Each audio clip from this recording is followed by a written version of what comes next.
Oh my goodness. Wow. He might call. Wow.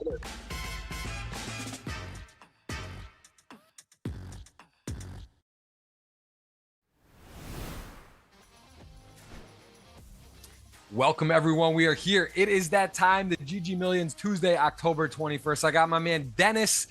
Pronounce the last name. Just get it out of the way. I don't want to blow it for you, Dennis. You're the man. You deserve to have your name said correctly. Tell me the last name so everyone hears it right. Chufarin. There it is. My man, Dennis, is here.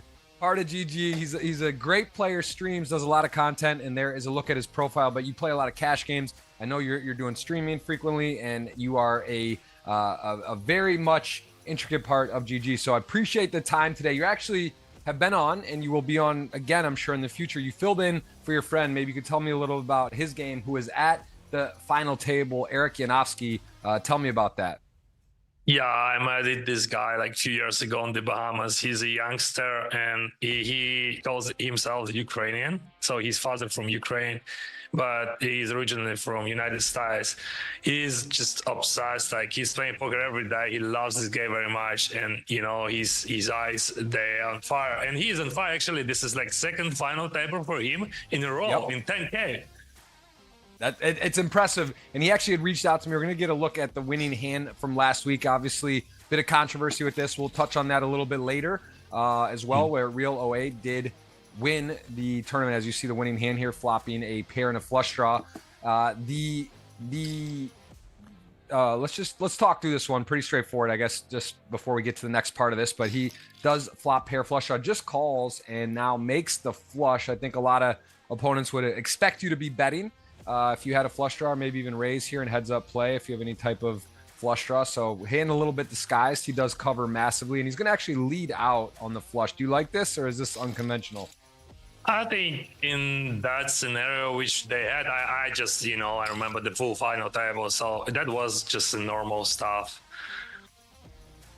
Yeah, well, he leads out, and then on the river, he does get to go for all of it. I mean, really put your opponent in a tough spot. Hard to make a pair, no limit. So having a flush is such a strong hand. It's 7 high, but the opponent with the king is going to have a really tough time folding. Obviously need 2 pairs. There is possible straight now on the river. So I like the play. I like leading the turn, just calling the flop, set himself up for the title here. And I forget the winning. It's crazy. I've done so many. I don't actually remember what he calls with. Maybe he does have like the king, which would be a really hard ask. Oh, you're going to be in shock. If you, yeah, that was an insane call. Oh, no, like, he had ace of heart. I think he has ace high with the ace of heart. Ace7 with ace of heart. Like, but the problem of that call, like the deuce completes the straight, like so, and the ace of heart could be a bluff, like so. You block in the bluff. But I think he was like I don't know, he tired because like that was just pretty intensive final table. I remember that everything. No ends. Yeah, ace7 with ace of hearts. Yeah, and tell me about that with hero calling there in the river with the ace of hearts. Tell me about that. How do you feel about having this bluff catcher in that spot? Is that a good call? In my opinion, like if you call in with the ace of hearts, you're just telling that your opponent would never bluff ace of hearts. So, but if we use our imagination, what he would lead there on the turn would bluff on the river. Like it's not easy to find a natural bluff. So I would not recommend to do that with ace of hearts. But like I was not there, you know, like they played together, just the whole final table though. So yeah, It is what it is. Yeah, very, very, very straightforward, I would say. Not a crazy all-in on the last hand. Player makes a flush, player has a blocker to the nuts, and ace high, heads up, very hard to make hand. So that was the winning hand. And just, again, we can touch on this a bit later. I do want to just bring attention to the situation that happened with Real OA. There was Tony Lin, a very well-known, prominent player, got involved. He made a statement about what happened, which if you guys go to GGPoker on Twitter, there is a statement from Ren, also known as Tony Lin, and he explains what happened. Daniel Negreanu had chimed in as well, where he also does talk about the statement and how he can kind of confirm and, you know, knows Tony as a player. So again, if you want to know more about that, there is a statement on GGPoker on Twitter, which is a response to the GG Millions tournament integrity breach, where there was some assistance in the matter. Of course, RTA, a big thing on online poker these days, as we're kind of rolling through stuff here. We'll talk more about that, but I want to look at today's prize pool, the all-time ranking. Of course, we just saw some of the legends of the game, and today 342 going to first. And Dennis, I want to talk to you about that integrity issue. And with playing online, you do play a lot online. So we'll talk about that throughout the show. But I want to make sure we do highlight today. Such a special day, 342 to the winner, 48, almost 5 buy-ins going to the 9th place. So everyone guaranteed money day. We will play to a winner. This is from Sunday, paused. And then we play the final table on Tuesday. Again, big names, big guest, big money. This is what it's about here, as we're going to look at our first 9th place player who I think you may know a bit about, Chris Nguyen, who has got no wins but 7 final tables, $4 million in cashes on GG, as well as earnings on GGMillions. Very impressive with his 50 appearances. So tell me about this player and how much experience you have playing with them. You know, he's a well-known crusher. Like he's one of the best on that final table. I think so. Like of course, like there is a plenty of really good professionals there, but he's one of the best. Very, very tough player. Again, that Austria flag kind of demands respect. He is one of, I think, only 3 players today with prior winning a title, multiple 3-2 and 3 titles. We'll talk about those players in the pregame. But at the moment, Chris, we're mentioning just so much. He plays live, plays online. Look at that result there. He took down for over 2 million in the EPT 2025 number 18 winner. And then the next player today, Adamar Latva, we just saw him again. He is a 3-time winner with 22 final tables. How much experience with Adamar do you have rocking Estonia? Yeah, I know him in person, and I played versus him. You know, it is better to sit in a bar with him than we would play poker together. Yeah, he's a top gun, definitely. He's like playing final tables almost every week. And like, yeah, that's also amazing to watch how he's playing. What do you think he does so well? What is he doing that just seems to find him way to these final tables and to win? You know, he's from young generation, and like he's a chess master, right? So he comes from chess, and like he's very smart, intelligent guy who always could find the bluff. You know, even in those non-natural spots, he has it. Yeah, I would say that is what I've seen. He's willing to take an extra step. He's willing to put it on the line in a spot where you just don't have. You have A, B options, and he finds the C. GTO Wizard gives us those sizings in those spots, and you just see him kind of go to a different route. And this is the guy we got to spend some time on, Eric Yanofsky. He was actually booked to be on the show today. I had met him once at the GG Millions live in the Bahamas. We were both in the event, I think in the money, and he went deep, and he is the guest today, which you generously stepped in and covered. Obviously been on before. We'll have you on again, but you did sort of step right up and said, hey, I can cover. You know him. Tell me about Eric. What does he do well? Back-to-back final tables now in a row. Yeah, as I said earlier, you know, he's just obsessed by the game. I mean, he's really love poker. And from what I heard, I met him 2 years ago in the Bahamas, and he was the young boy, like, who was just, you know, guys, let's speak about this hand. Let's talk about that one. So, and he's still on fire and in mentally. And actually, he won his bracelet. It was like a few months ago. Bracelet online, and now he's on 2 final tables in a row in Tenkai. And actually, I bought 5% action from him. Okay, in-game client, you can get a piece, and that is a good sweat. So you'll have a nice price probably, as he's one of the shorter stacks today. Let's take a look at Ravi Garby. 2 wins, one of the 3 players who has a prior title. He's got multiple. Very tough player. We have seen him a lot. He's played this over 3 years, 159 times. That's appearances, not total entries. So has played a ton, a lot of experience, 30 blinds today, just over that, and has the ability to win. What does Ravi do well? Yeah, I know him very, very well. We played some crazy hands. Even Tenkai I played versus him. Very interesting hand. I had a clip and reels on my Instagram. So yes, he's very aggressive and super smart. That's always interesting to play versus him, because he could be out of range in any spots. That's well said again. I think we got ourselves a fun final table. I don't think I've ever seen a boring final table, but just off the rip here, another very talented player, Leonard Mao, someone who is just 3 wins, capable, willing, able. He also took runner-up in the 2023 EPT event number 19, and you can see his pedigree here, playing this a lot. I do think it matters a lot for players that have been here. They made final tables. They know how to finish. They know what it takes. They know the structure, and it does matter. So there, look, he's rocking the GTO Lab, who we've had multiple guests on that are involved with that. So shout out to GTO Lab, and good luck to Leonard today. And how much have you played with Leonard? Yeah, I played with him recently, and I would say like if you ask poker players like who professionally playing about him, they would put him in top 50 in the world. I think so. So like it is a top gun. Like we have just very interesting final table because like we have super high professionals with shallow stacks and maybe averages, and we're gonna have other players with big stacks. That's gonna be an epic battle, I believe. Absolutely. And here's someone we've seen at 29. This might be one of the more astounding GG Million facts. He has 29 final tables out of 184 appearances. Insane. And he also does not have a win, which is like at some point, you know, you've talked about these monkeys on the back, Ike Haxton at Triton, or these different things. It's just impressive, but can he get it done today? 44 big blinds. He's got a chance. Tell me about space. How does he get here so much? And is it bad luck? Is it maybe his style's a little tighter? He goes deeper but doesn't win. What about space, can you say? Anyway, it is a grinder. So like he's just playing probably almost every single GGMillions. I don't know. Like and he's trying and as you can see, he's in the final table. This is like 29th final table for him. And his highest finished second. And you know, heads up, it's like even like if you're gonna be way better than your opponent, it is still heads up. It is just a dicey stuff, and like you can like win like 40 or 60% of the time. So we will see. But he's a grinder, definitely.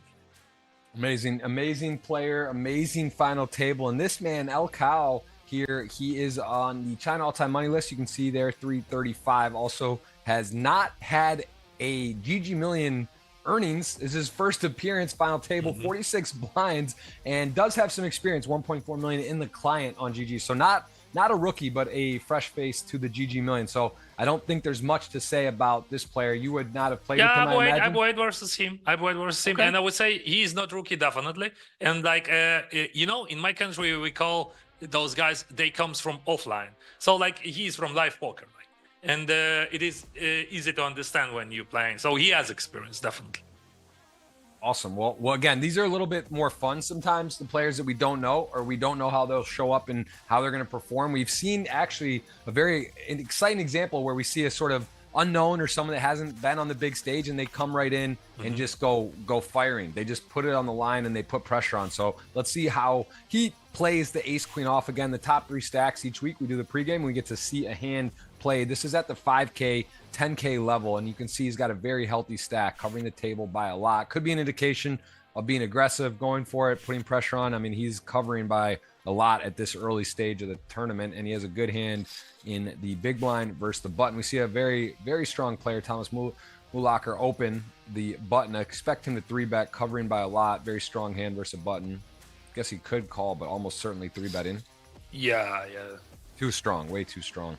Absolutely. Covering by that much as well. So yeah, he does 3-bet, and let's see what happens here. Mostly it is going to be call, I think. Like,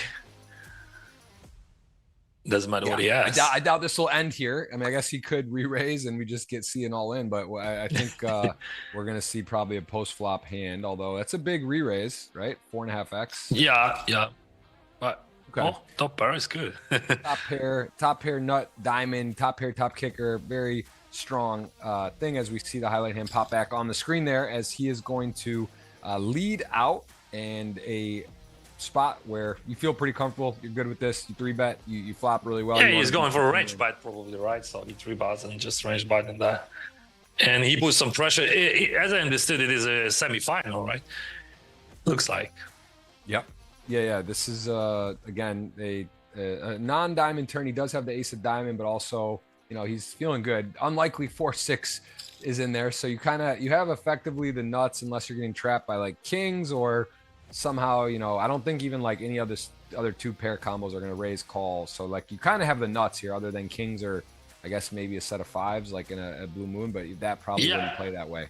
So it is a great idea to bet small, you know, like to not jump that, even like is pair 1 and even less, but that's okay. Give a chance to your opponent. You way ahead or you way behind, so no problem. Yep. And this is an interesting one. You have the nut blocker, but you actually now lose to several flushes. I mean, it's not a ton with the 10 of diamonds, right? Does he really have like king 9 of diamonds or what? There shouldn't be many flushes here in that respect as played. You have the ace of diamond. There's the queen and the 10 are out there. It's unlikely you're getting flat. So would you look at this as still like you're not really losing to many hands, right? Kings, you beat king queen. Yeah, but I think ace of diamond is a key card, so probably you could even check here, like maybe to give your opponent a chance to just bluff out something weird, like. But yeah, jam makes sense, like king queen, but not many combos really, like only king queen, like queen jack suited, that's all. And he does call with sixes and a six of diamonds. Are you surprised by this? Because Thomas, again, one of the best players in the game. Again, some players make big calls, maybe a little bit of the image of this player and the aggression. Yeah, absolutely. So he just outplayed him. You know, like I was thinking maybe we're supposed to do something else, but he just, he just outplayed him. He calls with sixes there. Wow, amazing. So yeah, he knows his customer, I would say. Yeah, very interesting hand. Hero call gone wrong there, and El Cal, I get to see a bit why and how he got chipped. So he was, again, we didn't see the hands before, but look at that stack right there. Look at the lead on the table. There's people with 100, 100, 100, 300. He's got 1.4, so a great start. Looks like he kind of went wire to wire and does end up in third place. We're going to look at our second player here, Roland Peaks. This is a player with not much experience on GG. You can see in earnings. It's crazy these days. $777. And we say that's not experience for this tournament. This is the Champions League of Poker. This is the top dog spot. So again, he is in there. He took 33rd in the 24 WSOP Paradise. He also is in the Netherlands all-time money list live. So again, some experience live. GGMillion earnings. Only played 3 times. Has some cashes. So it looks like he's profitable, and now he's got a spot to really stamp himself with a big score today. I mean, this is a great spot, 61 big blinds. And again, Roland, are you familiar with this player? It's another also I played against him, maybe not so many hands, but I remember him pretty smart. So, but he has a huge stack, 61 bigs. It is a high chance. Yeah, we're going to be one of the favorites on the betting odds there for the GG in-game client. You guys still have a chance, and girls, to do that, as we see Roland with 2.2 million. This is fit pretty deep, 30K, 60K. You can see the stacks. This must certainly be final table bubble, right? There's 6, so either 11, 12, or 13 players left at this moment. And Jack 10 suited with the big stack. That's fun. Probably getting to open, or maybe space opens. And okay, so he's gonna play or pretty deep here, right? This seems like a very, very nice spot to flat. There is a jam stack for 300,000 behind. You got to be aware of, but still, Jack 10 suited, 6-handed, deep, gonna call. Makes sense. Yeah, we could 3-bet as well. Like, I mean, just a bluff 3-bet on the semifinal. That could be like, unorthodox, but also we have 2 big stacks, and we could put pressure on him. Just literally say, bro, you have to choose what to do, and it is 2 blockers. Okay. Yeah, I mean, Voldemir, again, you're kind of you're aware that that's not great if he does jam, but maybe you still get to just call there, and space gets extra money. He doesn't want to mess around behind. As it plays right now, Chris Nguyen debating to go 3-way here. Yeah. But also there is a pressure. All right, ace 5-5. It is a good board, right? So we pick up a flush draw, and like we have many ace-x.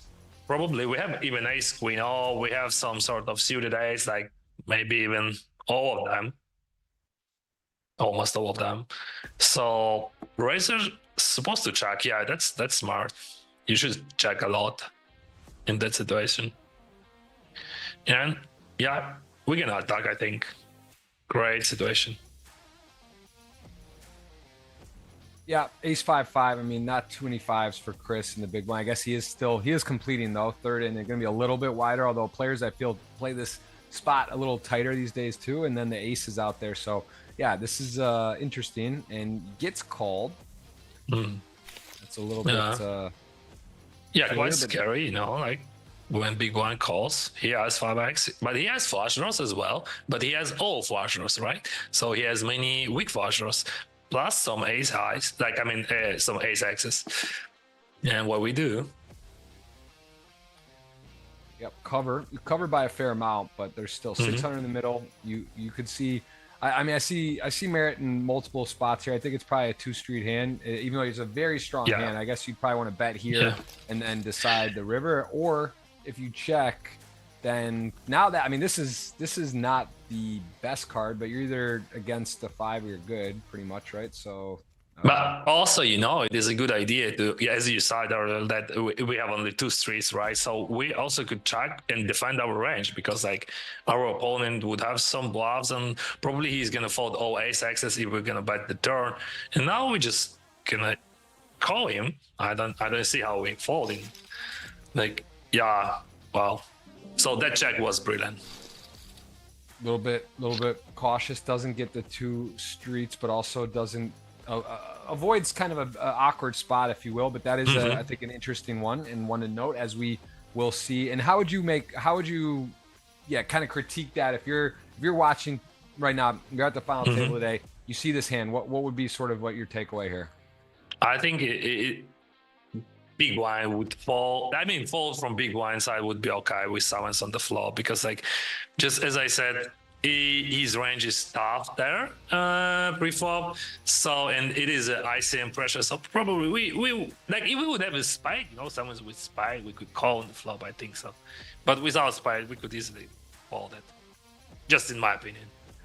Fair enough. Yeah, I think that makes that's a nice critique, as we're going to see the chip leader here, 2 appearances, so this is a pretty interesting final table with a lot of kind of new names that have chips or haven't been here so much, that are having a big opportunity. And this is 105 big blinds. This is a lot of chips.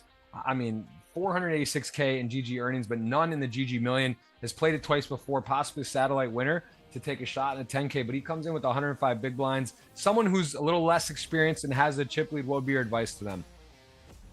Yeah, absolutely. As I understood, he's a new player. I mean, like, I played versus him a few times, and he's mostly the fun player. But as you can see, how much fun he has, like, with 100 bigs. So, yeah, this is gonna be pretty interesting adventure for him, I think so. Yeah, this is gonna be fun. I love it. It's not sometimes it's household names and Benjamin Raleigh and Artur leading the way. Today we got a unknown and rocking the Russia flag here, and he has got a big stack, playing King 9 suited, going to raise. A couple other names that we see, some familiar faces here, as the big blind looks like we'll see a defend, at least for a pot to play with here. Let's see if you get probably won't do it. Hello. All right, so this will be the lesson on how to play a flopped house, the nuts, some boats, essentially the nuts. Check back.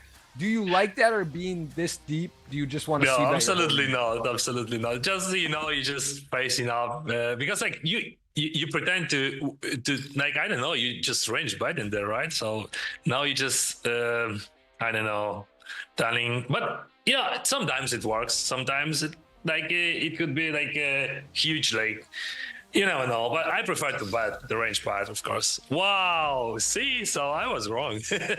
Yeah, that works. Check rise. He okay. They probably had a lot of experience, I think, in this tourney. So that's why we all love poker, because it is the game player versus player. Like, so we would never find the way how you're supposed to play in those situations. Like, every second, every minute, you're just adjusting your scopes versus your opponent. And this is, what a spot. I mean, never has kings. You have King 9. It's the nuts here.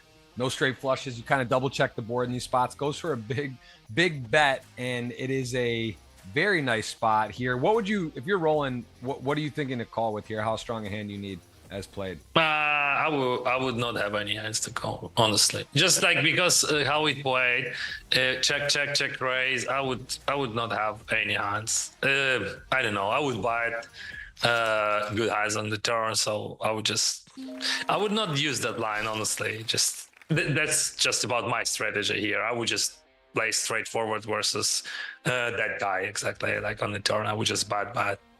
And I would fold on any action. Like if he would raise me or just something like that, I would just fold. But yeah, they play together, so I don't know. Like maybe they had the experience earlier or something. Yep. Well, kind of a cooler. The 8 on the river. There's a lot of stuff out there. There's miss heart draw, but then there's also the diamonds get there. There's a 9. You lose to a lot of hands. You think that call's a little too wide? I would start from the beginning, and I would be very sus about his check on the flop. So, yeah, if we believe that he has bluffs, he has draws, yeah, we definitely it is a cooler, right? But flop, he checks. I don't believe in that. Just from my point of view, right? Makes sense. It does seem very strong. And to your point, I mean, there's a chance he could have won more money potentially if he had bet his hand too. I mean, these spots, and I think that's one of the things that does raise alarms when you check back, when you really should be c-betting like 100% of your range. But there is again, player dependencies, and there is reasons to mix it in. And hey, when you flop a full house, I don't know, you can get creative. It's rare to do, and you want to try to give your opponent a chance to catch up. I get that logic as well. But the thing is, we will see these two. That's a nice highlight hand, because we will see these two 1 and 2 today with 105 blinds and 61 big blinds. So pretty big stacks, pretty big moment for both of these players. We'll see how they respond today. And we also get to see the betting odds. And Dennis, you're the guest for a dinner wager. I'll let you choose first. You know the drill. 100 units, 3 picks. You pick first. How many units and who do you got? Definitely I'm gonna pick Eric. He is my man, so I'm gonna put he has shuttle stack, so you said 100 units, yes, or so I'm gonna use 25, right? Yeah, that makes sense. That's still a nice payout if he hit that 13.4 to 1, and you took a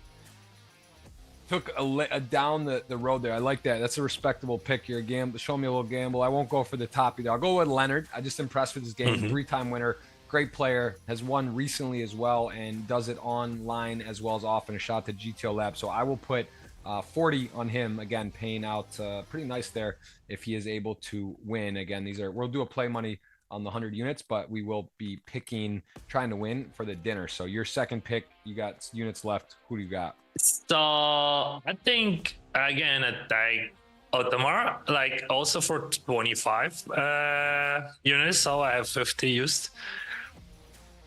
Okay. I like more shuttle stacks.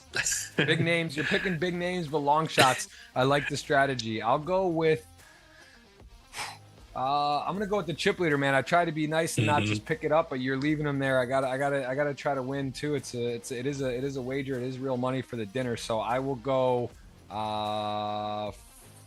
50. Got to put a little something on it, 'cause it doesn't pay as much at 3.5 to 1. So I'll put 50 there. Leave me with only 10 units, and I'll go with the chip leader for my 50 unit pick. Your last pick. Who do you got? Oh, it would be Garbe. Absolutely 100% Garbe. Rabbit Garbe. Wow. So how many units? What's that units? What do you have left there? I'm gonna put 40. Is that okay? Almost going, so I have 10 left. Okay. All right. And then my last 10, I'm going to go with the long shot for a 200 payout. Chris Nguyen. He is a capable player. He's able to win. I think he can do it. And I'm taking, that's what we're going to go. We'll go those 3. You got your 3. The other ones win it to wash, but we got a dinner on that. And we're going to have a fun day today. That's for sure. And I want to remind the audience, for everyone, to hit the thumbs up and hit the subscribe button. That is your first cue to get in the giveaways. We'll have 3 $50 GG tickets at the end of the show. Also gonna have a tweet up. I'll put up the break where I will give $50 cash from that. So I'll give you guys a link for that. We got a lot of giveaways. I do also want to address again. We spoke on this. We saw the highlight winning hand last week, which was real OA. There was some controversy, some drama, where it was brought to the attention that there was some assistance from a fellow Poker Pro player who did give advice during the final table and sort of a forum or a place. I guess there was a chat group, and this got brought to the attention. And Ren Lin, who again I played with him numerous times, seems to me to be very genuine, very very fun-loving guy. And Daniel Negreanu uttered those sentiments and was explaining to his apology about what happened. But the GG did make a statement from the security on the response, which was a tournament integrity breach, which happened last week here, which again you saw the winning hand. So I do want to just point that out, that it has been addressed. There was money refunded. There have been bans made for that. Also, the Ren Lin was disqualified, actually. He was over in Cyprus playing live at a WSOP Super Circuit Cyprus main event, and he was actually removed from that tournament. And I know he feels really bad. He has done his best to explain himself, and I think GG has done a good job to get ahead of it. They've made appropriate they've addressed what happened. They've refunded money. They've handed suspensions. And again, Daniel's sort of argument is that what is done is done. It's what happens, right? And things happen in life. People make mistakes. People do things. How do you respond, and how do you own it or not? And he did sort of own what happened, and GG got involved and did their best in the moment as well. So if you guys are interested to see more on that, you can go to GGPoker Twitter, or X, if you will, and look at their statement and the link. And Dennis, we'll talk more about that a little later, because I know you play high stakes online, you stream, and you always have to be aware of possibility of that type of thing can happen, and you got to be on your toes. But with that being said, we got an electric final table, a lot of money going out to the winner today. We're going to have a ton of fun, and you at home are involved in the giveaways. Please hit the thumbs up. Please take your 5-minute break and join us back here for the seat selection, and we'll play to a winner. We'll see you in 5.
All right, we're live and we are doing it today. We have got a winner coming your way. No deal making, Dennis. This is just straight trophy to first. It's pure. It's just as good as it gets. We got the biggest names. We got storylines. We got new players. We got repeat winners going for more titles. So we have a little everything, and of course over 340,000 at first. Let's take a look at the seat assignment here. This is very fun. GG software, best in the game, not close.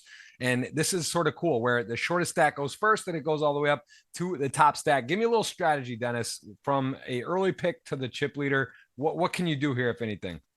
That's always hard to say, but if I would be short stack, I would try to sit somewhere on the button or cutoff, but probably button would be not available. So cutoff, it is a great position in my opinion. And like when you're leading, I might sit like in position on opponent which I'm afraid of. Like not like versus like second stack, but it could be third or fourth, whatever. But like if I'm really afraid of him, I would sit in position on him. Very cool. Very good advice. That's about right. I think that's, I ask every guest and I get similar answers. Once in a while, someone throws a little bit of a different curveball, but ultimately you do generally see the chip leader gravitate to the left of the other big stacks. And today you can see the man Osminko, if I'm saying that correctly, has got a massive stack, likely going to go to the left or close by to roll. And sometimes you see them go across the table or out of the way, depending on some of the other variables there. But we are seeing so far the now third place stack come in, and this is going to be interesting where he goes. Okay, so he's going for the button, and let's see if now the man, the myth, the 105 big blind stack, does he just take to the left there where Ravid is, or no? Does he go a different play? Eric, you see there, Yanovaski has direct left. Is he maybe staying? Oh, he's staying. So what do you think that was a timeout, or is that strategic, or is that just are you surprised there? I would bet on time bank and timeout. Like I think he just maybe didn't realize that. It matters a lot. Anyway. There's definitely some strategy in that, but as it plays, you can see chess clock going to come to all the players. We're going to, again, play to a winner. There is no deal making. Blinds are at 25K 50. Upper left of your screen is where you see the amount of hands to the next blind level, and we are 9-handed. Last week we started 8 as we had lost 2 players in the final hand to take us to the FT. This time we will play 9, and we will see ace-9 suited for Leonard. Certainly going to be opening this spot with his stack on the cutoff here. And Chris actually with the awkward one, ace-7 off against the spot where sometimes we'll have the best hand. He's going to be dominated sometimes like this, and not really a hand you necessarily want to be peeling, but it's almost too good to fold. This is awkward.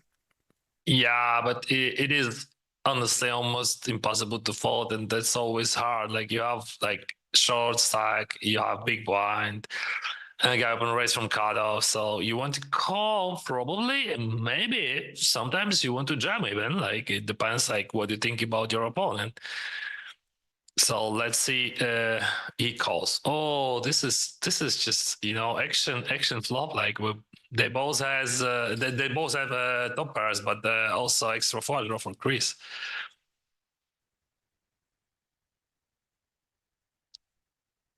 Just check call.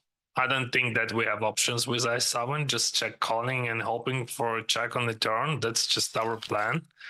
And yeah, we pick up a gut shot, and that's also good. But it is scary for cutoff also. Like you have ace-9. On the one hand, you want to bet because like your opponent still could have some pair plus flush draw, and you can value bet that.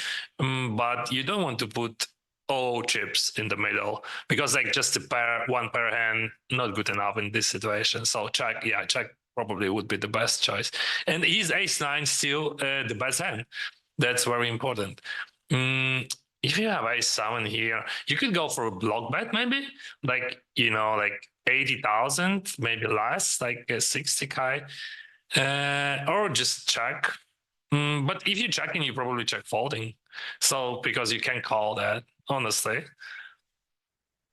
Yeah, this is weird. You have a key card. You have the club. You have a 7, which is important. You do have an ace, which again hard to make top pair. You do beat a variety of hands, so he's actually going to go. Oh, he went for a huge one.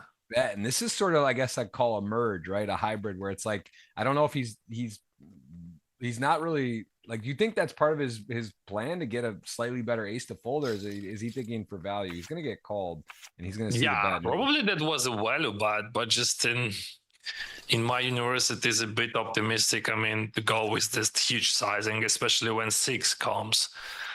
Yeah, it is what it is. Anyway, he has chips still. Like it could be like you could be just busted in that hand. Wow.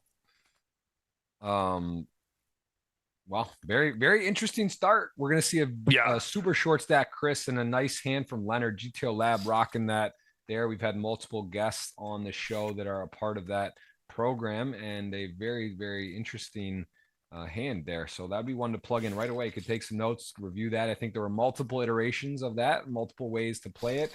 Ultimately, a bit of a cooler it is in that situation, but maybe could have got off for less. Maybe could have bet differently. Maybe could have called, or check the side. I guess there's a lot of ways to play that, and that's why poker's fun, Dennis. More than one way to play, and absolutely, absolutely imperfect information. There's just like, it's easy. We see the cards, oh, do this, but no, that in real game, in time, it's tough. Those are tough spots, and you can't also really here like you have ace queen open, like mostly probably we're gonna call, but some people could 3-bet that in that situation as well. Of course, it is crazy a bit because we have so many short stacks, but like people could think in different way. Anyway, we have this situation like ace 10. What small blind range? This is the question. So when you have ace 10 here, probably you want to bet, but also you understand that if he would not fold, that's almost the end, because like he's gonna fold his pocket pairs and he's gonna call a lot of Broadway. So on the turn, ace 10 not good enough to value bet, and you don't want to bluff it. You might bluff, I don't know, pocket pairs, or just some ace 9 suited, for example, would be nice to bluff here. Like, but ace 10, it is just a check, or yeah, I think just a check. Like only like you can bet only for value versus like only jack 10 suited. It's not enough, and we have some sort of worse situation now. So there is a straight. If you have a jack, you have straight, right? But like both players have just 2 pairs, and my ace queen could go for 100k. That would be smart bet, I think. So you just block betting, and you extracting value from weaker. Oh, 252. Maybe it is a bit more than I expect, but that's okay. Maybe 180 could be good, because you're targeting like exactly 2 pairs. Yeah, he's got basically one of the best possible 2 pairs he could have as played, and this is a strong hand, and it's an interesting bet. Ace 10, don't envy that spot. He has a diamond. Diamonds miss. I don't think that's as relevant here. He's also just in a spot where he knows he's bluff catching, right? He's like, what bluffs does he have? That's what he's trying to think of. Not many. I think we are in situation fold or raise. I mean, when we facing this sizing, we just in situation when we just raising or folding, because especially when you have 10 of diamond, just which maybe could bluff some. I don't know, like 10-9, what it could be, right? So that was correct fold, absolutely. And yeah, you can beat. Yeah, he could bluff, but like to have a bluff, you have to call with 9s or 8s with diamond on the flop, and then you have to bite half of the pots on the river. And I believe that his bluffing range, if he would have it, would bet a bit more, like 300s, not like 250. That's just my opinion. Okay, ace 7 suited. What we have here? Ace 7 off and they all in. I mean, very much so. Eric with the 8s here knows that the stack is going to be opening wide by rolling, and he has 8s, and he knows there's some dead money. I mean, this is a pretty tricky spot. He's got one of the more vulnerable stacks in the middle there, so he's actually going to go call. Yeah, he found that decision because like it is too good to fold, but it is too weak to jam, So you have third option, right? I don't think that that huge stack would jam, but everything is possible. Oh, this is just a disaster flop for Eric, but Yeah. I don't think that chip leader is interested in the like any action. Like, so we're gonna see the river, I think. Check, check, check, check. Because like there is no sense of bluffing. Almost no sense.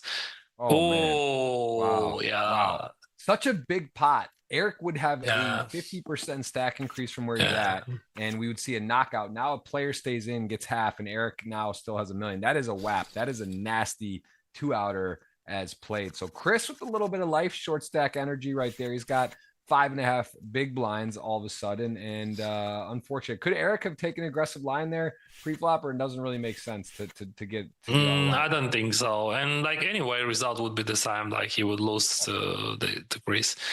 But yeah, Ibai did well. I don't see any other options. Like just call check. Wow, it is a 3-bet with 8-7 all.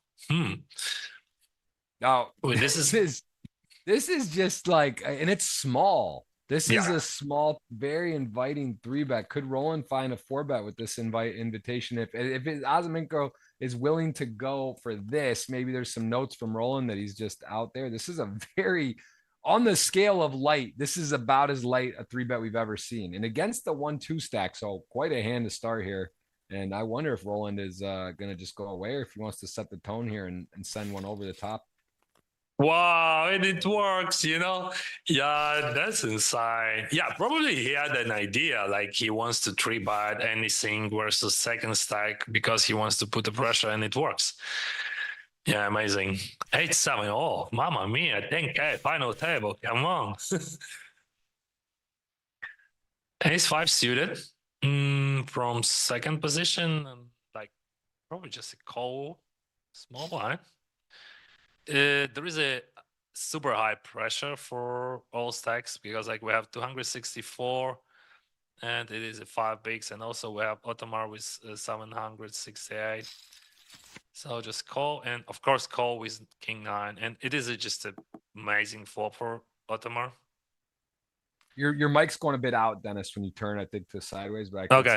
There you go. You can hear much better now. There we see King 9 and Ace Queen and Ace 5 and King 9 suited. Hello, top pair, best draw, second up flush draw. Ace 5 does make a pair, and Ace Queen, difficult hand to play multi-way, as we see. Not a good flop here. He was in pretty good position pre-flop, but flop will. So let's lead it out. Like, but sizing the question, like we don't want to bet a lot because like we have just everything. We have the word, right? So we have flush draw, top pair, but also we want to value bet that. So let's go for, I don't know, 160, maybe 140, 120. So not much. Still thinking. You don't want to be really greedy here. Yeah, but you have a cool hand. You're like semi bluffing with probably the best hand in a way. It's a strong hand, so it's like you could get called by some worse draws. You could get called by a pair of 8s or 6s as played in the small blind. There could have some hand like that. So really nice pickup there. And Adamar, dangerous player again, 3 titles, someone that you do not want to get breathing room, and he is off through 20 bigs, over 20 bigs, 21 bigs through the big blind. So he's playing much in the game right now. And we have a situation, small blind against big blind, 8-4 suited for Ottomar, 1 million chips, 20 bigs. He just limps, it makes sense. And this is probably gonna jam. Like, what options? Yeah, this is it. Yep, nice pickup. Leonard, 2 million, sitting nice. Adamar, 2 more experienced players there, 2 million, 1 million stack, exactly half. Roland, another Austrian flag. Austria in the mix today. Really 3 positions at this final table, repping that flag, as we see Brazil not here. Almost rare, very rare occasion after such a strong WSOP. I believe winning 8 bracelets, stamping themselves in that $1 million free roll, the top spot, and just a dominant performance. Though right now we don't see any of those. We see multiple Russian, multiple Austrian flags. Is it three Austrian flags? There's Eric repping the Argentina. Flag, Ravid, Israel, and Adamar, Estonia. So a pretty international Eric. group. But... By the way, Eric just moved to Argentina. He played from Canada, from Montreal. So he won his bracelet when he was in Canada. And he's originally from United States. And as I said earlier, he called himself Ukrainian. I want to notice that how Chris folded with 5 bigs, king 7 suited in previous hand. That was a very smart fold because of ICM. Because in GP we would jam, but in this situation you have to wait. Okay, let's wait what's gonna be, because it is gonna be fireworks definitely. Oh, he just jams. All right, 1 in bigs. And Dennis, I do want to just, as we have over 1,100 on, we touched on this earlier. There was some drama with the real OA, who is now banned on the GG client. He took first last week, got some assistance while playing at the table, and obviously it's online. It's a bit gray, you know, in the sense that you can't monitor, protect. GG, of course, has some of the best security and methods to detect and understand that, but this was a separate situation where there was some player giving some coaching and sharing of stuff. So I do want to put the link that GG made an official statement from their security team. It is a statement on the response to the GG Millions tournament integrity breach last week. Ren Lin involved, very well-known pro. As we're going to see this all in a call here. It's going to be a flip, but I will put that link in there if you guys want to see more and get the official stance plus a statement from Ren Lin. That is in the chat. 6s to ace jack. There's a set 99.19. Needs what? Running 4-5 there to chop. That was not likely, although the 4 did come, so it was a chance. But that will be our 9th place. Chris got a tough spot, ace-7, ace-9, kind of got in a weird position there, and then lost the majority of his chips, spun it up a little, and then spun it out as Oz Mirko, we believe, will be opening Jack-9 suit. I would imagine 8-handed with the stack he has, although it's still close, right? You still have to get through so many hands. You realize you might get some resistance, but even a hand like ace-queen here, you know, does he just 3-bet immediately, knowing he's probably got the best of it, or do you just flat and hope to play a flop that does provide a good situation? Yeah, flat, it is a great idea, because you don't want to bump the pot. Like, there is a pressure, and like, he's the chip leader, you can be busted. And also, you want to call because like his weaker ace X and weaker queen X would be there, so you want to play in position. Yeah, never folding. Like ace queen, it is just a great hand right now.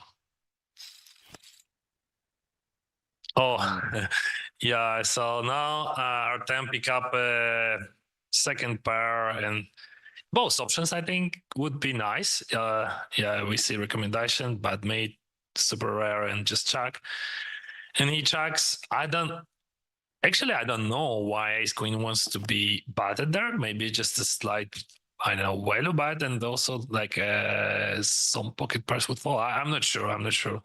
So check, and yeah, we're gonna see a bet. Yeah, I like the big and bet. It is over bet. So that guy knows the drill, right? Like, just bomb. Yeah, this is it.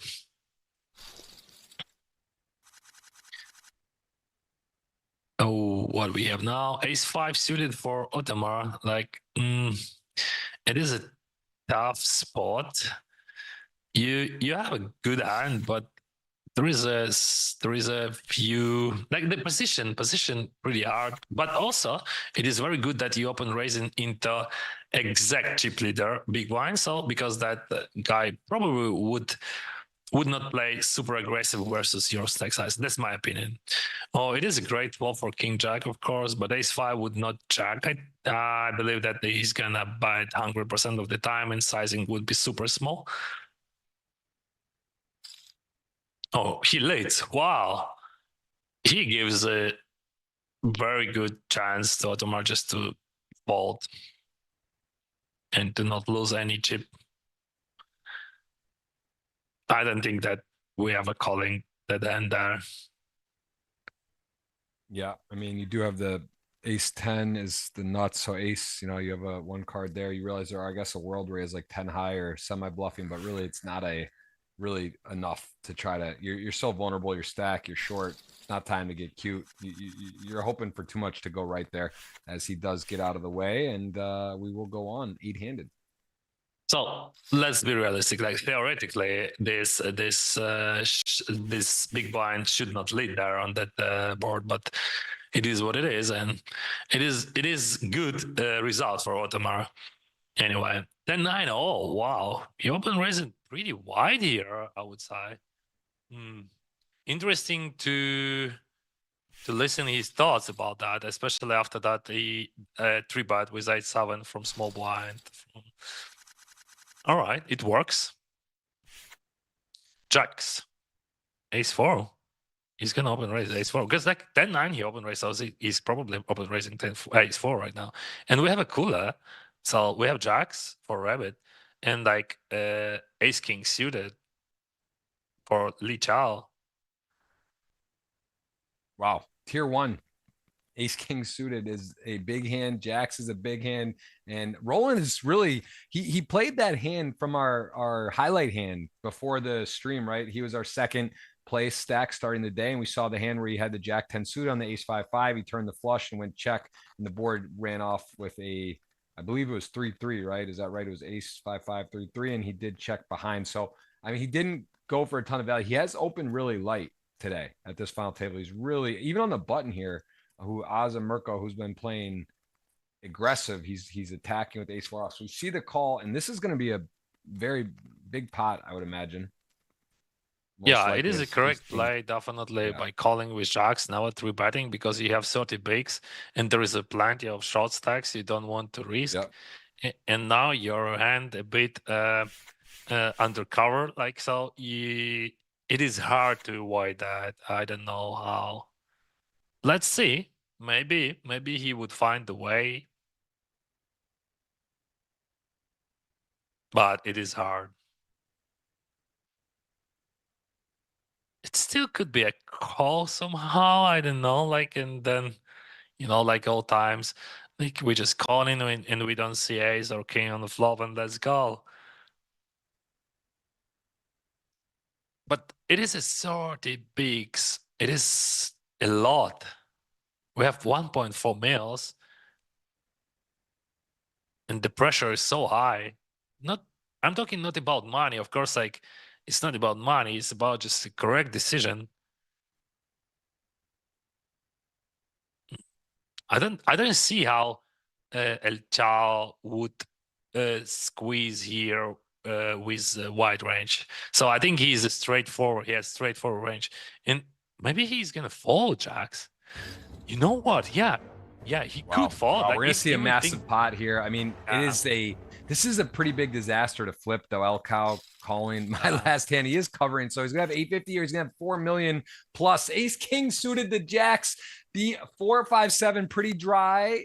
Turn ace from space and needs the Jack or the Jack only, and he is going to be out. Ravi. No, that would be a little too much. The ace turn Jack River. That's a non-paint low club, and we are going to see 7-handed play. So some quick work here, and El Cow is not his last hand. It wouldn't have been regardless if we won or lost. Eric loves it. Eric's seeing some players get knocked out. There's another stack shorter than him, so he could already be into a 6-figure payday if he can get just at least what his equity is worth in the sense of a stack. He's going to open ace jack off and a king 10 suited from space. There's space. We talked about him. Was he have 29 final tables? Is that a record of any format of any tournament ever? In any tournament, to the same tournament to make 29 final tables and not win? That is insane. Like that. I'm not sure about the record, but it is insane. Yeah, truly. Think about it. You're playing. You're telling me you've made 29 final tables of the same tournament and you haven't won. Like that's like hard to do. And he's obviously a very good player. So even if you were thinking he's not good, like to make that, it's got some of the most final tables maybe ever made in the format. So I mean, it's definitely. I know it's a monkey on his back. Yeah, that was actually very interesting hand with Jacks versus Ace King suited.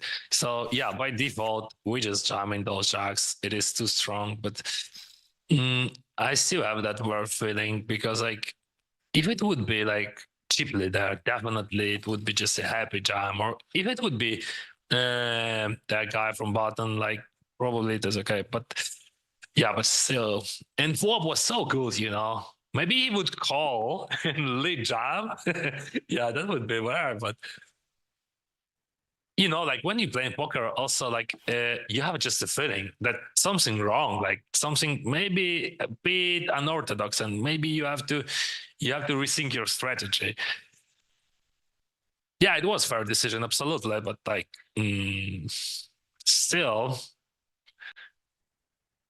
maybe we could find the better way. Okay, king high should have been good, right? Check, check. 7-5. I don't think that you will bluff often there.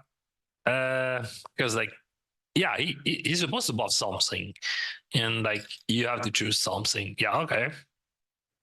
So you have to bluff some garbage hands, and like this one looks like a garbage, right? King 5, I think it is a different decision. Yeah, he calls. So like, I don't like 5x in his hand to call, but it is still a different decision because he blocking some bluffs. Yeah,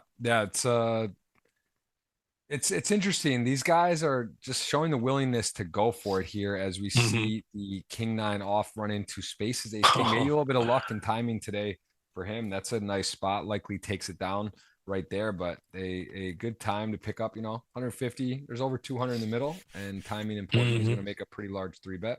Huge one. What are you considering here for your space? What do you like to see with this dynamic and other chip stacks in this moment? Is that just too big? I see guys go a lot smaller here in position.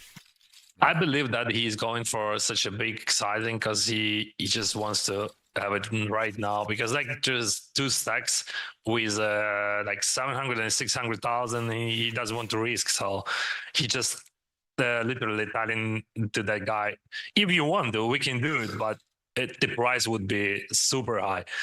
Yeah, it makes sense. It makes sense if we think about strategy, like final table strategy. I believe that if you would have aces or kings, or maybe even ace king suited, the sizing would be different. Yeah, it is a very hard spot for Eric. Mamma mia! But okay, we have outs anyway.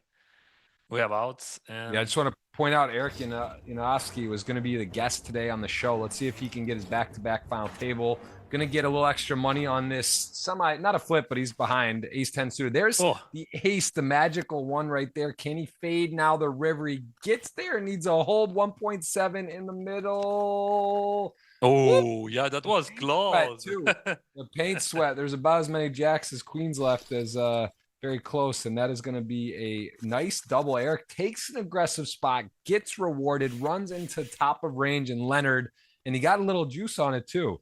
The ace 10 suited, the extra 100 flat, plus kept his big blind as he doubled through, and the small blind ante. So 1.7 million, much in the game right now. Leonard and Ottomarsh much shorter. All of a sudden, I mean, he's in a very, very strong position after a little bit of luck there. Everything changed, everything. But you remember, he lost ace versus a7 and a7. Ace comes on the river, but that was a small one, and now he hit his ace in the big one. Yeah, so probably 50-50. Sometimes you're losing, sometimes you're winning. But to win tournaments, you have to win all wins, like all big all wins, right? And you can lose all small ones. All right, let's go. Queen 9 and King Jack. King Jack is attacking, but that's very interesting idea by check raising here. Like, see, like recommendations says like we could check raise small. That's weird though, but yeah, he's a computer. He knows better than me. Yeah, what is going on? So the boss, wow. Yeah, I didn't expect that at all, but he check raise, and that was that's a crazy hand, and then you get called by Roland, and now it's saying to just go all in. Whoa, is this the wildest hand? Can we get a GTO wizard shout out? The GTO just says drip it and rip it. 2.4 mil. The heart comes in. He's got the queen of hearts. I mean, this is a crazy hand, man. Is this he's really gonna overbet rip this? That seems insane. if he lines up here with what the computer says, Okay. so he doesn't, he goes for a bet. Yeah. Now it's saying you got to call. You have Yeah, the king but of it hearts. makes sense at least, you know. But when you just ripping 2 pots there on the turn, you should be banned just immediately, right? I mean, like, Wow. Wow. All right, here oh, we go.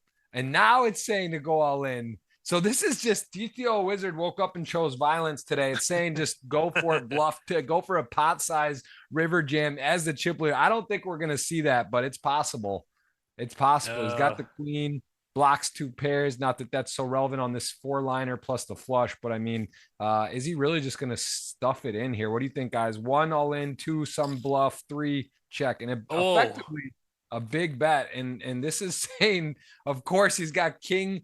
I'm surprised there's no option for all in, like just like a 4% or something, just because the king of hearts, you have nothing, but maybe he has to fold everything but a flush. I would think that would be on the bingo card as a bluff, possibly. I think it is a great idea to jump. Like, not because I see cards, but like let's think about that. Like, he wrapped what he wrapped on the flop, then wrapped on the turn. Like the logic, like he bit where, of course, like he could have a flush. Yeah, that's true. But I'm not sure. Like when we have king high, like. Yeah, of course, before I'm not thinking. I'm just like theoretically, I'm trying to understand I'm what we surprised there's not a like yeah, there is no option. 3% like be yeah. crazy because it looks so strong. If you actually got jammed on, you even have whatever anything but like you hate it. You think you always are beat, right? You're just like he's never bluffing. So it would be good to have that mixed in. What Eric? Okay, he thought. So I just played the same hand on semifinal in 525 yesterday. Like when well, like my opponent put it like me, like he buys like 65 or 70% of my stack, and I jam into bluff, and he folded because like he rep exactly something good, but not the best one, you know. And yeah, under pressure you could fold everything. All right, we 9-10 suited. It is a great hand to open raise, and he's 3-betting. Like he's not, you know, he's 3-betting any king, and that's good. Like king 10 suited, he 3-bets from button, and now he's 3-betting king queen off. But 10-9 suited, it is a great hand. But you know, in chibi we probably, but honestly, here in ICM, maybe we should not play that, in my opinion. But that's okay. He's in position. He has stack advantage, so he's gonna be bully. I don't think that he's folding. So you're calling to not fold. Like it is a small sizing, very small sizing. We have some runners and we have some courage. So let's go. Or maybe he's gonna raise. That would be insane. I think call probably this is just more natural stuff. What do you think, guys? It's a very interesting hand. King Queen just going for it. Space, man. He gets the call. He gets hooked on here. Can he follow through? He still has 2 overs to the board, but when you get called here, you don't love it. It is respect. This is has GTO Wizard done an update? This is just saying rip it in, man, for his whole life. Is this crazy? Is can I get a is GTO Wizard in the chat today? Can we get a confirmation? This seems super violent. Now this is saying to actually bet mid, which makes sense. You float, pick up a gutter. Yeah. 9-10 probably good as played, and 8 would make it nuts. Wow, no one has anything. Everyone is just this is very interesting. I would never expect that shark, you know, but it's okay. And now he get rewarded, right? So ace, it is a great card, and he's gonna blow with the best hand.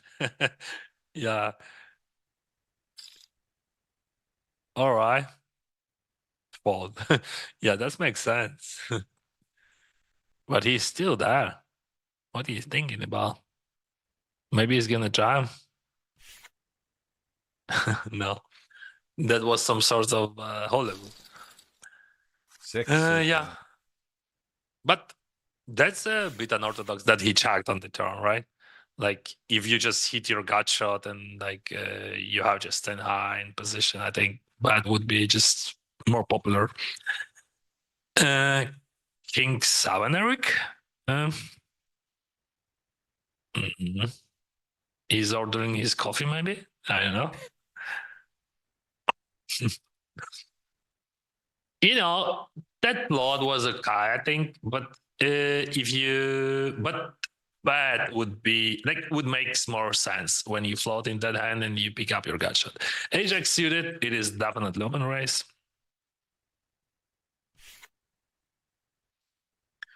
And King 5, yeah. Oh, I don't think that we folded. Yeah, he folded. All right, all right. But I would not fold versus exact guy, like, because I believe that we could, do something on the flop. Maybe when he would not hit, he would just like give up much more often and so on. And 6-5, he folded. All right, Jack 10 suited, probably always open raise and pocket fours. This is a tough one. Like, we have super shallow stack and we have a pair in just a late position. Yeah, it might be a jam, and that would be a bad news for him. Yeah, he jams, and there is aces there on the big one. But you still have a chance, right? Even two. Like, you have 2 fours in the deck, so let's wait. What do you do with aces here? Yeah, flat. I think flat is just you calling it is bad, or just maybe. Oh no, this is just overkill. But He has still the hearts run. covered too. He needs the 3-5 or 4-4. Runner has been announced. Is it? Nope. Not Yeah. today. Not today. You've seen a lot of crazy runouts. You play online. I think you play what? You play short deck and a bunch of different games, correct? Or a few 6+. How do you call? What's your main games, Dennis? You're playing these days? Yeah, like this year mostly I start playing tournaments like exactly because I'm living in Canada, and here we have a very good schedule. Like, and also I'm 42, and this is one of the reasons why I start playing tournaments regularly, and I really love it. Yeah. I played some very high stakes short deck this summer, but after that I decided, okay, let's chill, let's play WSOP online. So I played the whole WSOP, and now I'm playing tournaments and having fun with my chat. And honestly, this is weird. Like, I'm 42 and so happy that I opened something new for myself. Like, after 17 years in poker, I could be obsessed by tournaments because of competition. You know what I mean? And also because like of any hand could be played different way. So in cash games, probably you have, how they said, correct decision, like perfect decision. In tournaments, always it is a question. Like, maybe your opponent range would be different. Maybe you're supposed to think about the future game simulation or something else. Yeah, tournaments are much more creative. So yeah, I'm playing tournaments, and like I pick up a good runs. Like 10 days ago, I won 88K in 500s, and yesterday I finished second in 500s. I also pick up like 30K or something. So yeah, my results now pretty decent. And also I gonna play on WSOP Paradise this year. Yeah, it's 60 mil, 26K buy-in. I think it's if you're a tournament player and you play any types of 5Ks, 10Ks, or so, you should really look to sell action or satellite or try to get in there. It's an unbelievable tournament, and hope to see many of you there. I know we do give away tickets and free rolls and steps, and even Marcelo Aziz, who got second, got a GG free roll. Last year, he took, I believe, 4.6 million, if I'm not mistaken. I think winner was 6 million. He got a free roll from that. So again, there's ways to get in, get creative, sell action, satellite, try your best. And again, it's just one of those spots. So I think very special tournament. Obviously a huge buy-in. Not saying, hey, go risk 26 grand or it's easy to get in, but it's worth looking at. And there are side events, and it's great time down there. So hope to see many of you there, and that's awesome, Dennis. We'll have a dinner down there, that's for sure. We got a lot riding on today. Our picks. How are our picks doing? I have Leonard. I have Azimirko. I took the chip leader. Yeah, you have Eric. It is a complete pot. Check call by small blind and then check. So probably just a default situation, and like check 7 might go for value bet, or also could defend his range, and there is no value bet for Eric there. in my opinion. So about the Bahamas, it is definitely the easiest way to play super high stakes because like I set a light every year. So I want that package from $150, and that's for real. So yeah, I remember probably I spent like maybe few thousand in total, but like I got a 30K package, and it is a chance. So when you said like 26K, guys, you can check those satellites even from free rolls. Of course, it is not easy, but it is for free. Yeah, that's well said. It is well said. Yeah, it's just crazy, man. Those that it's so funny. Like if you do any investing at all or play stock market stuff or take some long shots, it's very similar to tournaments. It's just funny. You might min cash the biggest buy-in you play, or you win the smallest, or you final table a medium. It's kind of all this. Like in theory, you're trying to play the same. You're playing your best, but it's just like the variance in poker. It's just really crazy. So again, you got to give yourself opportunities to get there. You got to be in to win, right? That's the thing. You got to be in it to win it. And I think that's something that people maybe don't get aggressive enough that to take some shots, sell some action or satellite in. So that's my advice to you. As we see Queen 4 and Queen Jack, this hand could get interesting. Azamirko has a key card, the Queen unblocks. He doesn't have the spade in his hand. The now King pairs, and this is actually saying to bet mid is a reasonable option. It wouldn't work, however. Jack Queen is a pretty good calling hand here. When the King pairs, you have the Jack, you block straights. Like this is not going to work. I think if he does bet 250 or so, 150, so he bets a little less than mid. This is very straightforward call. GTO Wizard sees no other way. I think Space will find that call as well. It seems like the most likely line. Yeah, this does. Yeah, wow, what a card for both. Yeah, it says bet small. What are we gonna see? I think we're gonna see that small bet, probably. Yeah, the Bahamas. It is also just amazing experience. I played there 2 years straight, and this is gonna be my third genre. And like, it gives a lot of motivation also. And you can meet a lot of big names, very interesting players. So yeah, and those satellites, they're really amazing. I mean, 150. So yeah, you're gonna satellite from 150 to 2500s, and 2500s would not be easy. Yeah, but like from 150, you can satellite to 150 from like $10 and even lower. Okay, just 3 small blind. Oh, I think it is a race still because of short stack and ICM, but I could be wrong and fold works. I would never expect the limp, honestly. So, because of pressure, because like, but yeah, he knows the trio. He limps because he wants to see his 2 pairs. I know. What do you do when you need 2 pairs? Probably just biting. Yeah, bye. No worries. He's still thinking. Yeah, for a second. Because like deuce and 3, it is a good cards for big blind because he has all those offsuited hands with deuces and 3s. Actually, this 3 deuce could check on the flop. Yeah. Ace 4, raise. 7, 8. I would not recommend to 3-bet, but yeah. Ace 3. I wouldn't mind seeing a 3-bet here, but 3-bet versus I think fold 3-bet, then just call. I would say call be the least option. He is also, they are fairly deep though. I just think calling here is like not an ideal spot. He knows El Cal is going to try to steal one probably with that first hand. He's got a big stack. It's Azamirko's playing aggressive, and he does get away. I like that better than call, so that's okay. Absolutely.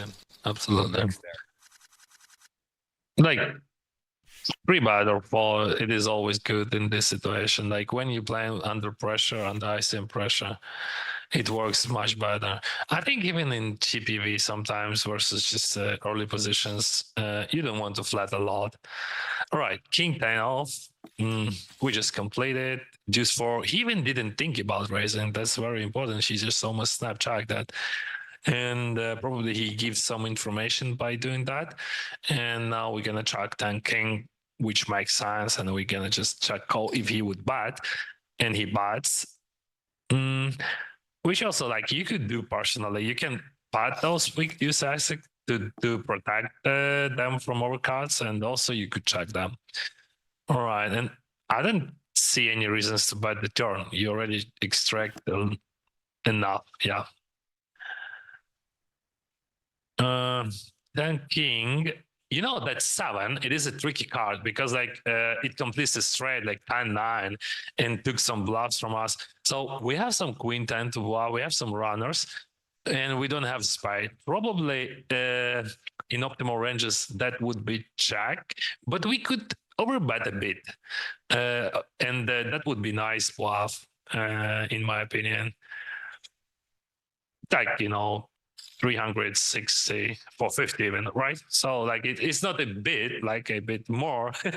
Yeah, but we had the same thoughts, I think. Okay. Yeah, he has flush. Yeah, he has blocker, but man, this is not easy. This is not easy to call that.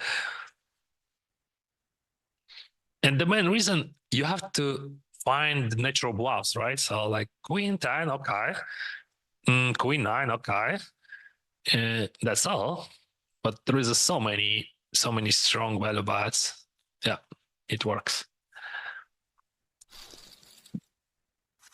Well, nicely done.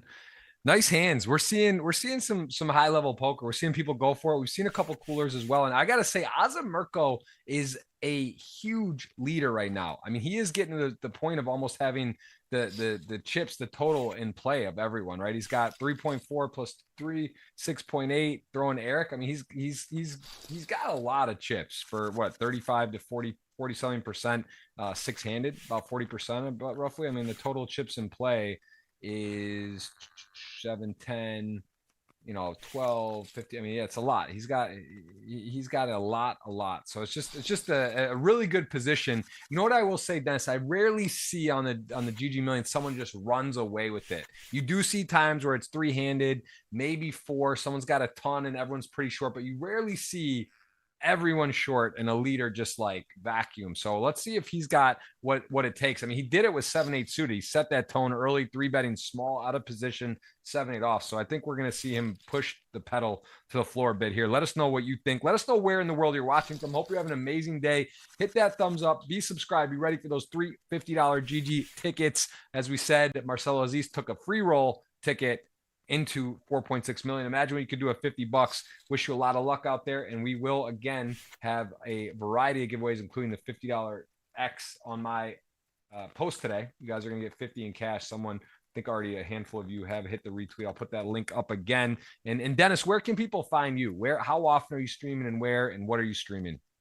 I'm streaming mostly almost every day. Like I probably am not streaming Tuesday and Wednesday, but Friday, Saturday, Sunday, and especially Monday, I'm streaming. And as I said earlier, I'm playing tournaments, and I'm playing tournaments from, I think I would say average buying $300 right now, but I'm gonna buy some 10Ks maybe this week also. So you can find me on my channel, and you can Google me, Dennis Chufarin, my name is. And also I have an Instagram account where I have a lot of reels, and I hope you guys enjoyed. So I would be happy to see you on my streams, and and I hope we're gonna win a lot. And also I have a challenge to win $300,000 in 100 days, and I started it on August 18th. My worst point was like minus 80K, and now I almost plus 80K. So yeah, that could be interesting for viewers. Wow. Okay, that's quite a swing. Oh, here we go. King, queen, 2 flush draws versus 1. Oh, the 1, it's 50-50. Both back doors. Oh no, Leonard with the backdoor diamond possibility. Ladies best friend. Oh. That would have been a little blemish to Mirko's magical day, but won't be the case, as he will keep it rolling here. And let me see here. Yeah, but that was so cool. He said hello just in time. Okay, 5s. He's gonna raise. King 10, always the fun, I think. Let's go. See the flop. Deuce 9 deuce. Yeah, this is tricky spot because we have a king 10 high, plus we have some runner flush draw, and we still have deuce access. Of course, like in GPV, like if we would not have a pressure, oh, he just snap folded. All right, yeah, this also makes sense. No worries. Like I mean, he doesn't want to play versus chip leader. He wants to just stay safe. And 3-5 suited. He's thinking about that. All right. He chilled. King 8. Open raise. Absolutely 100% good open raise there. And ace deuce suited for Eric. Top 6 in this tourney already. And minimum payout Lost you on the is like mic there. 100,000. Pardon? Just losing on the mic as we see ace deuce suited jam it in and take it down. Nice hand from Eric. Yeah. Those jams making sense, right? Because like when you jam in those ace access, people folding like better ace access like ace 8, ace 9, and so on. And even if they calling you, you can have decent equity.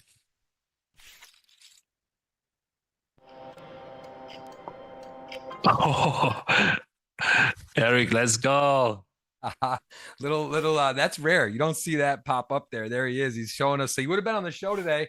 He will be on, looks like next week. I mean, he might make 3 in a row. I don't know how many times we've seen someone make 3 in a row final tables. We have seen some Jinx won 3 for 3, but not in a row. So let's see if Eric can keep the streak going. And so far for him, going okay. He is down to what, 6 hand. He's locked himself up a 6-figure day, and he's only been on 2 times with 2 final tables. So pretty impressive stuff for Eric as he keeps it going. 10-5, he folded. Didn't expect that. He's mixing up. Pocket 3s, we could fold. I don't mind to fold there. Like, you know, chip leader on the bottom, that could be a problem. Also, like there is a short stack on the big blind. Pocket 3s. Yeah, but it works. All right. Let's see. Ace King in the big blind. No one with much. I guess Asa Merkel, King Jack, big hand here for his stack in this position. He's definitely opening, and we will see likely a 3-bet take it down. Although, is it a 4-bet candidate? He already did maybe a little bit of theory here, right? A little bit of gamesmanship. He sees that he 3-bet him earlier with 7-8 off.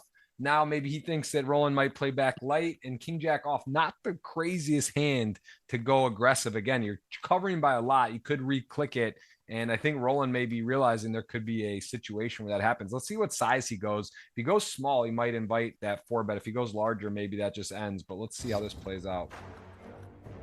Nicholas asking what percent are USA. I mean, you know, again, can't play GG for real. Oh, he just shipped the whole sherbet. Maybe see that to me shows he doesn't want confrontation. I would think if you invite to the 4-bet, you know, like shows you that you're kind of going for it. Here he just said, hey, look, I got a real hand, stay out of my way. I got a healthy stack. There's 2 short stacks. I don't want anything crazy. I don't want to get in ace king to ace 5 suited and take that risk, whereas some players would be inviting that. So I think that also is a little bit indicative of what strategy and style players like to play in those spots, looking for variance or not.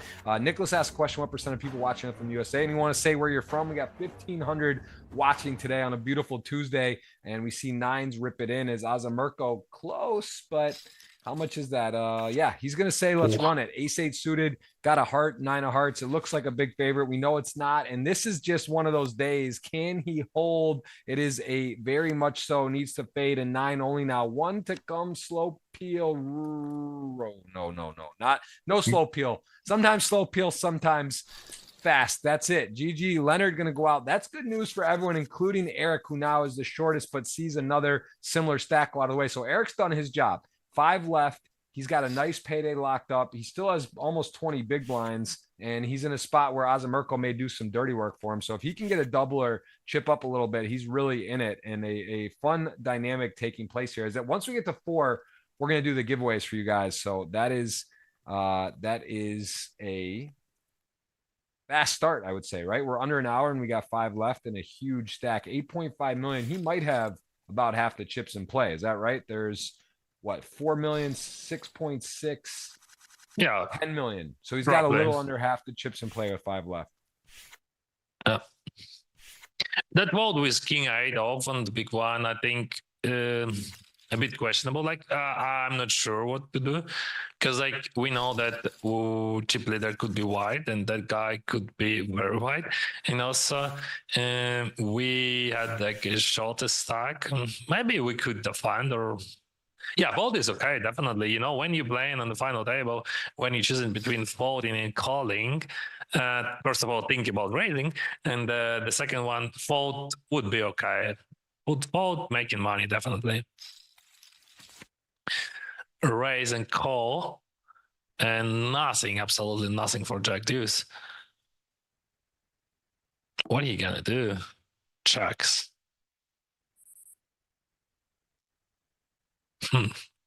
Jack Deuce, just a garbage. Not aware. Ace Queen, this is the time to buy it, I think. You didn't have to wait. You have the second pair, best kicker. Okay.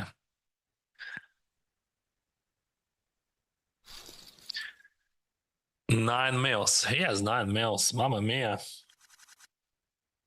Yeah, this is very, very big money here. You can see the jumps, 129K guaranteed. Ace King for El Cow. He won a big flip. Ace King suited jacks. That was a monster hand. Got him into a really good position. But again, one of the things I like to tell and remind people, and one of the things I look most at my tournament game and historically, it's not the last hand. You lose, oh, I got busted jacks to Ace King. It's all these other pots. It's all the other times you're picking up pots, you're fighting, you're battling, you're 3-betting, you're 4-betting, you're making big folds, you're making big calls, you're getting involved. That's where you earn the chips. And then guess what? When you're chip leader or when you're in second and you battle with people and you lose a flip or you lose a cooler, you know, ace queen suited to ace king, you get it all in these blinds, you still have plenty of chips. So I think that's like one thing to really remind yourself is the game is won and lost at so many other points than your last hand. Speaking of that, here we go. King jack suited, ace queen, and this is a nice squeeze here from space. Eric a little frustrating, right? Gets in with a nice hand, gets squeezed out. Space been pretty straightforward here, and honestly, Will Azamirko, you generally don't see flatting here, but there is some chips when he's going to roll the dice, and this is not going to be the interesting flop, though. Going to miss there.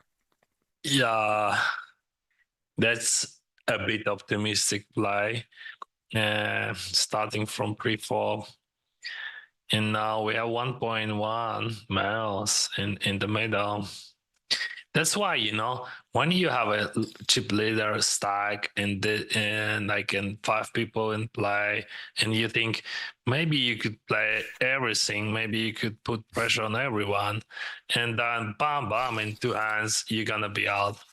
So yeah, experience. It is about experience, first of all.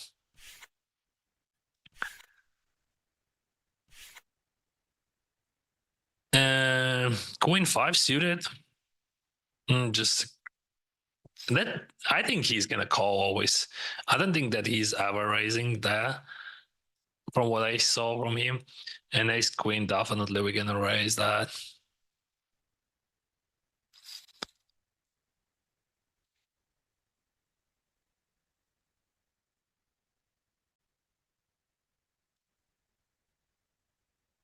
Yep, queen 5 suited, gonna call. All right, we see a flop.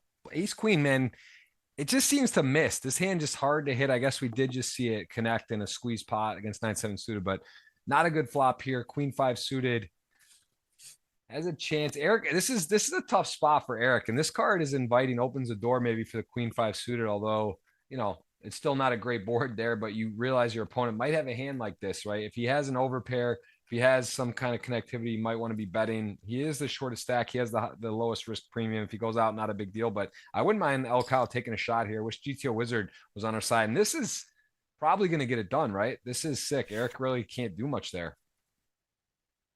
Yeah, it is what it is. You can do nothing. Maybe that was a chance that he's going to fold pre-flop, that's all. But no options. Just one of the worst flops which we could have. I also was thinking maybe El Chao is supposed to lead. I think that was a great spot to lead. You have just total air and like huge pressure. But if your opponent checks and like you pick up just the best run out in the deck, you're supposed to just add it. All right, everything changed. Now we have one shot stack. Unfortunately, this is my friend Eric, but he's still rolling. So 800 chips, and chip leader has 8 mils, 10x more. I'll tell you what though, Eric, he came in 7th, so he's already in 5th, 5 left. He's got a shot. He's short, but he's in there. And that's, again, tournament poker, so much about ICM, so much about laddering, so much about picking up money. And when you're short, and he's already off to a really good start. If you look at the graph of where people started, where they finished, hello. This is the recipe.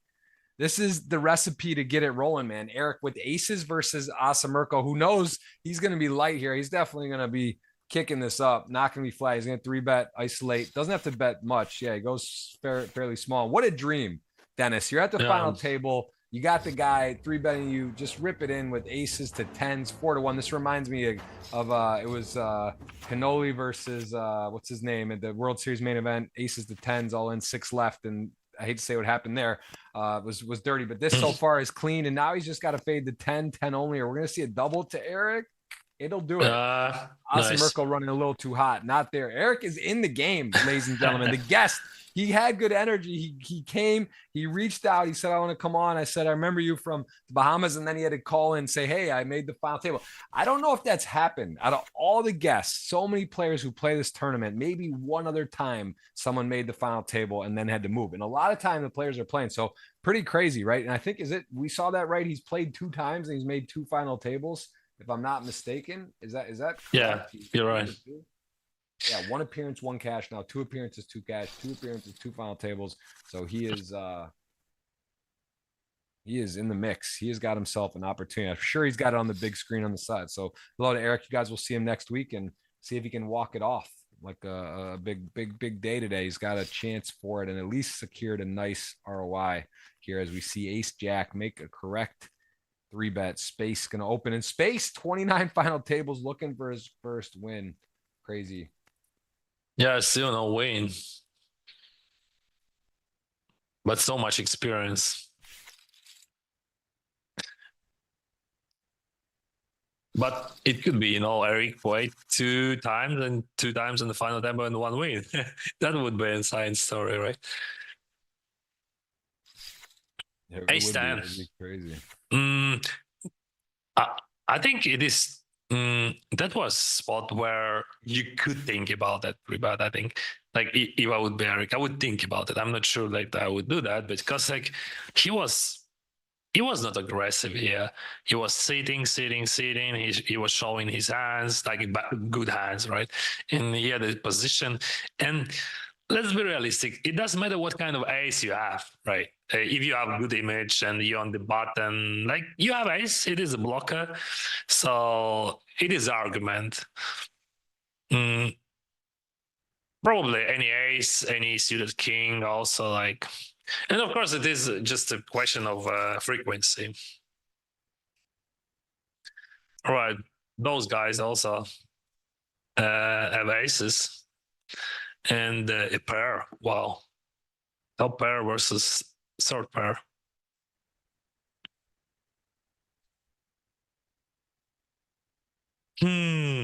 Jack. Oh, okay, he went for a second barrel, but under pressure, I'm not sure. But yeah, you could extract value from 5-6. It is easy. 4-6, and all those hands. And yeah, I think bad. It is like a way better decision than Jack. Right, an ace 4. It is a tough decision. So you have gut shot, but your gut shot would not bring happiness. When just the deuce would comes, you would not extract extra value. Oh, 6s. And what about king 9 right now? This is also like another situation when you pick up a hand which could be 3-batted. This hand a bit better than ace 8, but I think ace 8 situation was a bit better in my opinion. All right, he skipped that. Actually, we don't know what would be if he would 3-bet. And summons just call. Let's play post flop. All right. Check. All right. And sixes. Check, check. Might be. But also possible. I think there is some people who betting, and that's okay. So I don't think that it is just a bad or good decision. Like it is okay. It is normal. You can check or bet. Both decisions would have almost the same. Maybe check, and now we're just definitely checking. So he's already folded. He's just king X. Something like that. Maybe he already calls us with ace deuce suited. So we're done with sixes. Just until now, right? Yeah, but Sick run out. Sick run yeah. out. These are nasty in poker. When you're in a hand, you're thinking of it, combinations. All right, what's happening? What's possible? Yes, there's a backdoor flush that comes in, but like when you come and you're just like, wait, he's betting like sixes is just sick to have a hand that you get to overbet or get to bet big, and on the river as played, it just looks like it's actually unbelievable spot for El Cal. Yeah, Wizard says overbought, and it makes sense. It is easy decision, like but the question, what hand would call you? You also believe my opponent would find a way how to call me, but I have a super NAS. I want to overbought, and that makes sense, of course. Eric, aces. Yeah. So yeah, he decided to fold all those garbage hands. Like he's playing aces. That's cool. Yeah, no one's. He's gonna show, I think.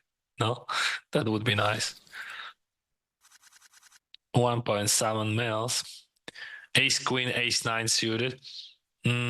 Pretty three bettable. Like we could three bet here with ace nine suited, I think.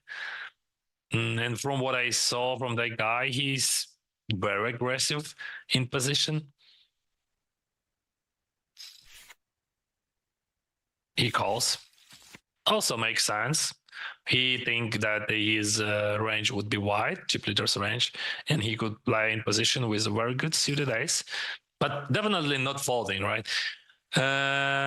Asmirka decides to bet because of king 9-3 and he's a raiser, but I would recommend to check that.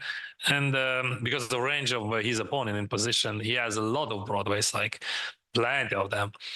All right. 3x, it is just a blank card. Would he go crazy there and go for a second barrel, or he's gonna surrender? No, he checks. Ace nine. Maybe block bet or check. I don't think that we have many options. Block bet, it is a good one. So you're just extracting value from just random cards, or also like pocket eights, and you choose the price, like you don't give your opponent that opportunity. Just, but his opponent knows the drill and he just feel the weakness, right? Sick. Yeah. Sick. This man, Azamirko, he's wrapped. He's got that king thing. He's blocking some of these things. He's just like, hey, I don't think you have a king. I don't think you can hold on. I have the ace of diamond. I'm going to go ahead and maybe fall through on some hands if you happen to call. It's a grown man bet right there. And Space is not liking this. And he's going to call. Yeah. And that is a brick. This is where it's fun. This is where it gets fun. What do you do when there's no diamond to bluff? You're just in there. You get called. This is not great to have the ace of diamond, I don't think, in this spot either. Now, this is going to be very curious if he unloads the clip. SPR of less than 1, the stack to pot ratio. Does he fire the clip here? Wow. That is not going to work. Yeah.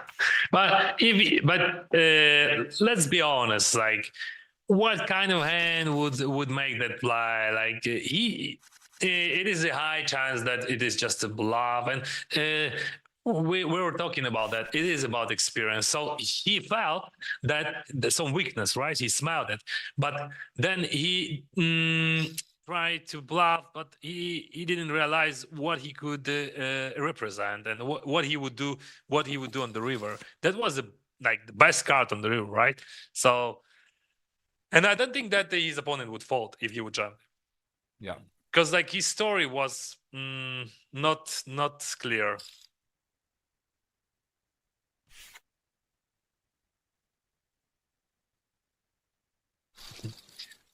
Yeah, but he's still leading 6.6 mils. Wow. Eric playing only good hands. That's nice strategy.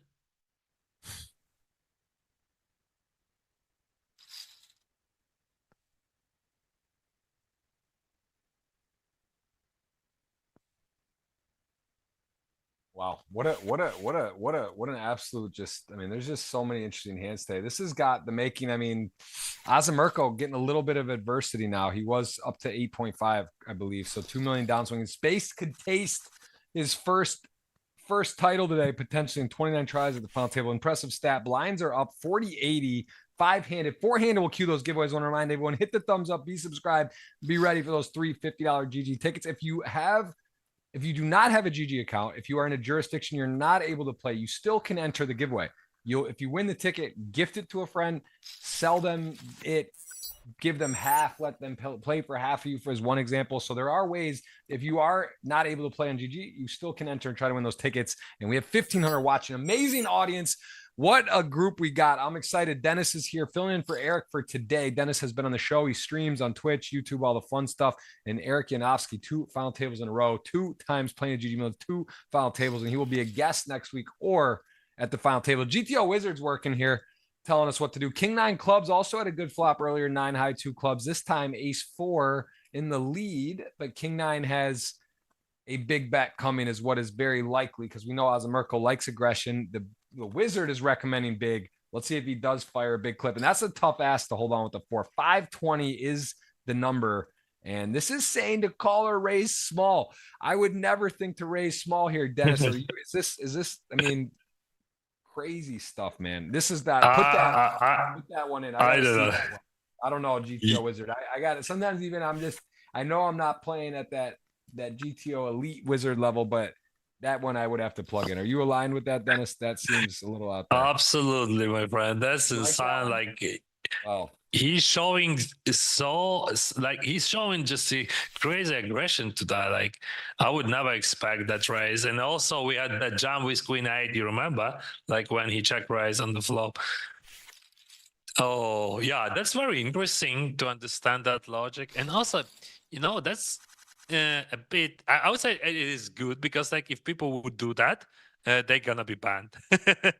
Yeah, well, we'll talk about that. We did touch on that, some security and what GG does to have the highest level of security. Congrats to GG as well. 600,000 live players at the same time at one point during the World Series. I don't know if that number got eclipsed, but that was the number at the time. And I do have a $50 cash giveaway, Dennis, out of my own pocket on X. Hit the retweet. Guess who wins. You don't have to guess correctly. Just guess who you think will win. Either way, you're entered, and I will pick that. And I did give away those 500. I had 100 to 5 people from the 2-week span with Negreanu, Helmut on for the 10K GG Millions and the 5K main event, which Benjamin Raleigh won as well. And Anatoly Zlotnikov came on. He took second. So we had the second place winner, D-Negs, and Helmut on a 4-week stretch. And of course, Dennis, who is a part of GG and streams and does a lot of content. And we appreciate him coming on today on short notice as well. He's been on before and then filled in for Eric, as we see 9's nice spot to raise to get to play. Could call too, I guess. It's close, but it's a pretty big hand with this stack size cut off here. I think you're better served just to surf it, but there he does. He finds it. 7's would have been interesting if he flatted. 7's might have just flatted too. And Azamirko, he's thinking not the right play to call off though, but he was interested. But we could expect everything. He could jump those 7s, whatever. Like, I mean, just. But about Derek, my man, he's playing on the good hands. I love it. I love it very much. Just 8s, 9s. Let's go. 2 mils. That's nice one. Queen 8 suited, button open raise, and we pick up a jacks. Mamma mia. 3-bet. They have some bottles, maybe like hit 3-bet, and maybe a Smirka would go crazy, after all those pots which they played. No, he surrender. That was a good choice, but that would be interesting to see those fireworks, at the end of the story.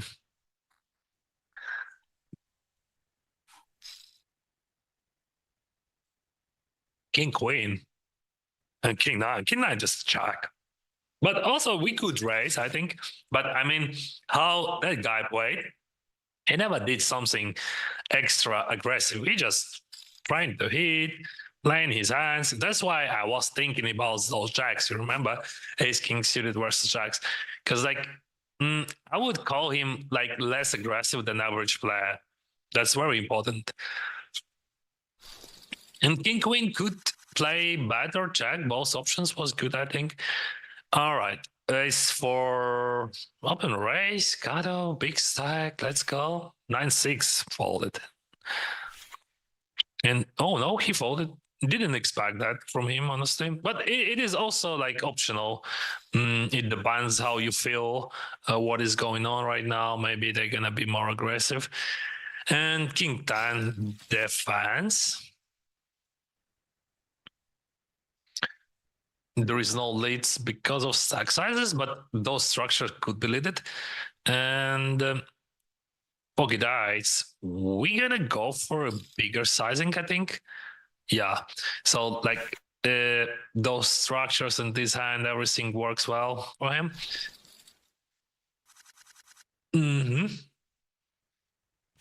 King Deuce suited, like he was pretty active at the beginning, you remember? So we could see something unusual. King 9 button, just default open raise, and 4-3 suited.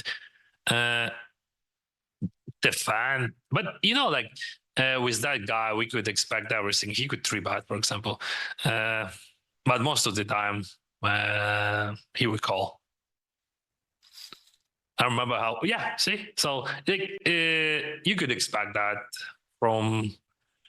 Yeah, it is not easy to play. Chip leader, he 3-bet in some random hands and no blockers. Just he playing situation. Not like I will that. say it's very rare to see on here someone 3-betting pre-flop with 0 blockers. We saw the 8-9 offer. Was it 7-8 off? I think 8-9, or maybe it was 7-8 off, and then he does the 3-4 suit. These are not. You do see the ace-4, the ace-5. Sometimes people take the liberty with the weak king, but to see just the random sort of 2 in these spots, it's not common to see that on this at the highest level. So very, very interesting that we're seeing that from the chip leader today. Definitely uncharacteristic. And we got a mystery hand, Dennis.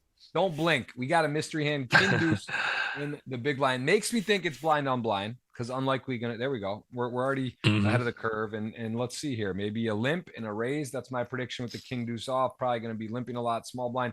King Deuce fits the bill to be a good candidate to raise. Right. You got a King High gapper unsuited. I like a 3.5x. There we go. We're ready. I'm ready for the Bahamas, man. Let's go. 26K one time big score. King Deuce off, Dennis. So mystery hand no longer a mystery. There is no mystery in that mystery hand, right? Now we got that uncovered. It happens. It happens, of course. Listen, I gotta say, GG team. There's a lot that goes in the show. They do so many things so well, and there's a ton of effort that goes in each week. The graphics, the coordination. So. We give. I love it. It's like that statement with Einstein. He did this thing. You ever see this? They made this. That he wrote 9 times 1 all the way up to like whatever, and everyone looking at it, and then he wrote 1 wrong, and the class laughs. This type of example or thing. It's like you do everything right or everything great, but one little thing, and people want to harp on or give you a hard time. So anyway, I'm busting balls. These guys are the best, and this is a mystery hand that is no longer a mystery, but it is a pretty sick hand. Because it is a flop second nut straight. The board pairs, the king is there, but not a boat. And I wonder if this becomes a 6, like a hand that maybe like turns into a bluff or gets to be a big bet or somehow this gets weird, right? I don't know. Or if I would say he strips a bit under wrapped, so he ices and then checked it back. So that would be not easy to fold. Never mind. Okay, that makes sense. So now you got this Jack X misses. You got clubs missed. You have the king with no club, you don't have a jack, a 9, an ace. There is, some value hand. This is a sick hand. I would have loved to see. This is unfortunate that they got shown because this is a very sick spot with the king deuce. You kind of, you're very polarizing. He calls. I mean, Yeah, you beat bluffs, he calls. You beat all the bluffs and you lose to of some value like that. So very sick hand. And Roland gonna go for the full value and gets it as we see ace king suited, a hand too late. But still a chance to be in it. A double here. He's gonna have 350, 780, 8. Still in the game if he can hold here. Ace king suited, queen 10. It feels like a fair fight, and it is pretty fair as we're gonna see about 800 in the middle there. So ace king, can it hold? Can we continue 5-handed, or do we move on? The runner clubs, the queen, the 10, clean. 86% of the time, we're going to continue 5-handed. River 6-outer, not to be, and we will see El Cow continue his march into the game. So that was a. By the way, we were talking about Paradise, the Bahamas. So top 3 of this tournament will get a package, like 30K package also. So it is a great value. Like even like for the first place, it is like 10% of the whole price. And about that king deuce, we had no chances, I think, because it was under wrapped.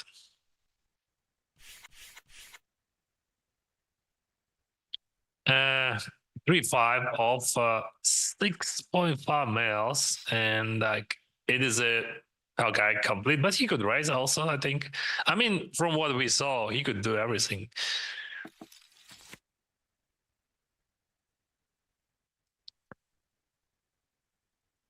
All right, we have complete pot 9-7 on the big blind, and he is not folding, but the sizing is so big. I'm asking you, what a hand you're gonna play like that? I don't believe in that.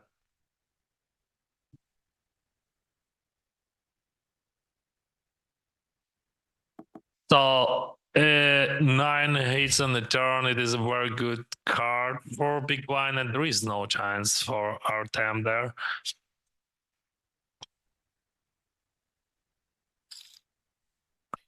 Wow. So the top 3 get the 30K package. I don't know. I was just confirming when that started, but that is a huge bonus. I mean, if you get third and getting that in particular, that's a really sweet incentive package. And look at the 3-5 showing us some heart there. It works. Deja vu, but it works. So he bought small on the turn as he did it before, and that guy check raised the second time, and he folded.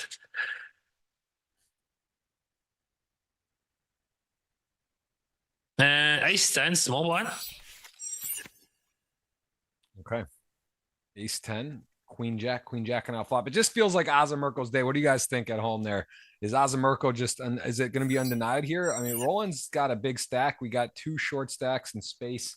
Ace 10 off here is a behind. And this is frustrating. Your guy's aggressive. He's up to no good, and you get these kind of bad flops. Sometimes you can talk yourself into sticking on or just getting kind of caressed, getting kind of lulled down. But he does get away there. He got outflopped and did fold, and Azamirko back to close to his peak. He's got 7.4 million right now, and he is in very good position. That's a lot of blinds. What is that? 90 blinds is 7.2, right? So he's got just a blind of it, blinds, which is 5-handed. Really a force right now, as we have 7-6. It is open raise. It should be open raise, in my opinion, on that pressure. But he decided to just skip it to give chance to double up. All right. Eric folds, and what do we have? 10-3, nothing. Queen 9 also. Like if I don't know, like maybe he's choosing he wants to play versus big blind versus Azamirko he wants to play mostly, but now he skipped that 6-7, but he open raised queen 9, which is okay, and he got jammed. Yeah, it is what it is. You have to fold. You're trying to avoid those pots versus short stacks, which would jam wide, but sometimes you just get unlucky. And they got you. Okay, he's almost favored hand. He 3-betted from big blind versus button, and now he's gonna play it from small blind. See? So I know his style, right? I mean, 3-4 suited, it is just nuts. All right, Jack 7. It is a very good board for Jack 7. Well, we have runner flush draw, just a straight draw. I don't know what he's gonna do. It is hard to predict, right? So he just clicking what he wants to click right now. So he's playing from his heart, and it works, as you can see, like 7 mils.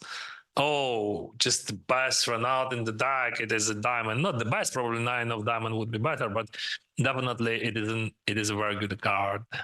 You're happy to see that on the big blind in position. This is just a great feeling. You guys probably know that feeling, like, right, when you're just calling and then you hit in the turn, and now you're just hoping for, like, 3 of diamond or deuce of diamond, and just could you imagine that feeling if you hit and if you miss?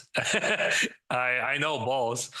When you're just calling with your runner, you have straight or you have flush and bomb, but he still could win. That's weird, though. Oh, Azamerkon. This is space is going to get to showdown the 7. He might think he needs to bluff, but it's enough, I guess. Showdown. He does beat he beats a few hands. He's got to not think he's good here, though. He misses his ace 9. He misses his diamond. He hits the 7. The problem is when he loses to a queen, jack or 10 jack, but he does check back, and he's going to see good news. 4.7 million, going to put him into the top 3 and healthy, as Eric and El Cow are our short stacks. Again, top 3 get that 30K package to the Bahamas. That's in December 4th to 18th. Hope you're joining us in paradise. I'll be there. I'll be playing. Hope you're playing. There's a bunch of events, side events. There's Triton events. There's all kinds of stuff going on.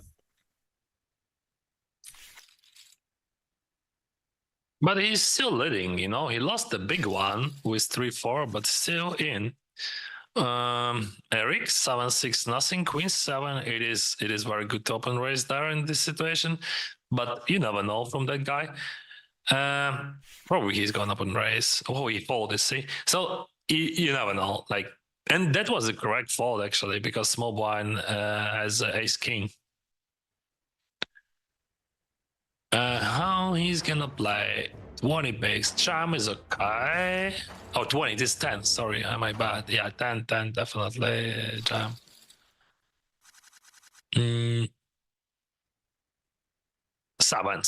Sevens on the button. 3-4, his favorite. Maybe he's gonna open raise. Folded queen 7 suited from cutoff and can open raise 4-3. No. Sevens, and he has 5 mils, guys. Everything changing, right? So we had a huge chip leader, and what now? We have 2 stacks with 5 mils. Ex chip leader, he's still leading, but with 6.4, not a big difference. And Eric, he's a fighting, and he folded. Yeah, I understand that fold because of another short stack. Okay. And also, they are fighting a lot. I mean, chip leader and spice. So maybe it. Oh, see, yeah, he 3-bets the less than 600.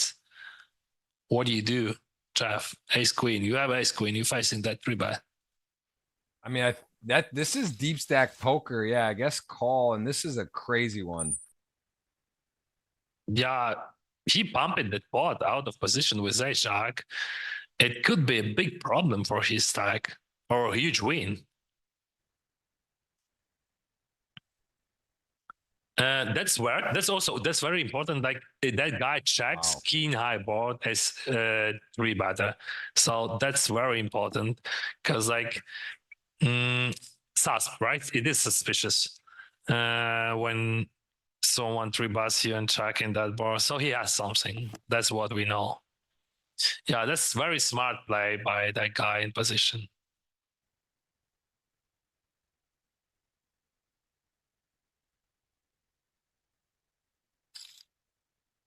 Yeah, and just fold. Yeah. People in chat says 4-bet fold or call, different decisions. See how tricky this is. The poker, guys. We have the same situation but different decisions because we have absolutely different imagination, and that's normal. That's why we love this game. That's why we play and compete. Yeah, tough all spot options. there. And this is maybe going to get some chips back here. Azamirko probably feels that A7 off can be 3xing, 3.5. He also goes with the limp, which I don't mind. This is kind of an awkward one where you don't really want to get, blown off, but you also here he could getting a 3.5, 4.5 raise. I'm curious how he's going to play. He does go 4.5. Wow. This is tricky, right? Because Azamirko, it's like, wow, he's like, I like my hand. I'm trying to get in. I don't expect so much blind aggression. And this is Hey. good pick, good timing for space. Probably just gonna rip it, right? I guess. Is it enough? He could click, but I think based on his style, he's gonna rip it. Yeah. Yeah. It is a good spot for him. Just 5.3 mil spot. Yeah. We would see some Hollywood here, but yeah. That works perfectly. You say good luck and fold. Yeah, and that's people. Yeah, it is quite tricky actually. When someone says like that. A7, it is a jam. A9 bigs. And what do you do with Ace-10? Yeah, it is hard to fold here. Just so many wars ace axes would jam there, and probably you just have to click that call. Nothing better like Ace-10. It is too strong. All right. A7, Ace-10, 2 million in the middle, Ace-10 space. Can he get his first title? Holds clean flop, could lock it up with the king. 86% needs to fade that river. Gonna do it. 100%. GG. 10. GG. El Cow came in to start the day in third. We saw a highlight hand from him. He couldn't close up. Eric down to 4. He's short by a lot, but knows there's 30K and he'd be on top of the 165. We are going to queue up those giveaways again. I'll give you one last prompt. Hit the thumbs up, be subscribed to the channel. 3 people who do that and then follow these instructions are going to have a chance at a $50 GG ticket. And on my X, Dennis, I don't know. I know you're more active on Instagram, I believe, but I will get the tweet out one more time, and those have a chance to get involved for a $50. Oh, we have a cooler here, my friend. No way, Eric. Yeah. No path this out. This is so important. Top 3. We got a extra 30K package to the Bahamas. Back to Ace King. He needs help. He's got running hearts, 4-5 to chop, board pair. There's the first part. River. Yeah. No. Sick. Chip leader gets richer. We're down to 3, and I got the giveaways queuing up. Yeah, GG. Anyway, it is a great result, right? Like $165,000 just from first entry, and he sold I don't remember, probably 85% of action, even more, to viewers, and people could buy it through client, and I bought 5% from him. And yeah, he's a great guy. He's a youngster. He's just he's on fire. 2 times in a row final table, and I hope we're gonna see him next week on the final table or here as a commentator. GG. Yeah, I see so much support. So like people support him. Yeah, he's a very nice guy.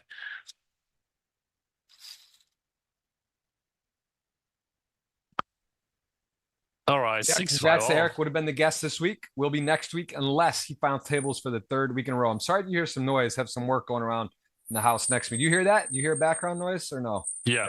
Okay, I'm gonna mute my mic for a sec. Sorry about that, everyone.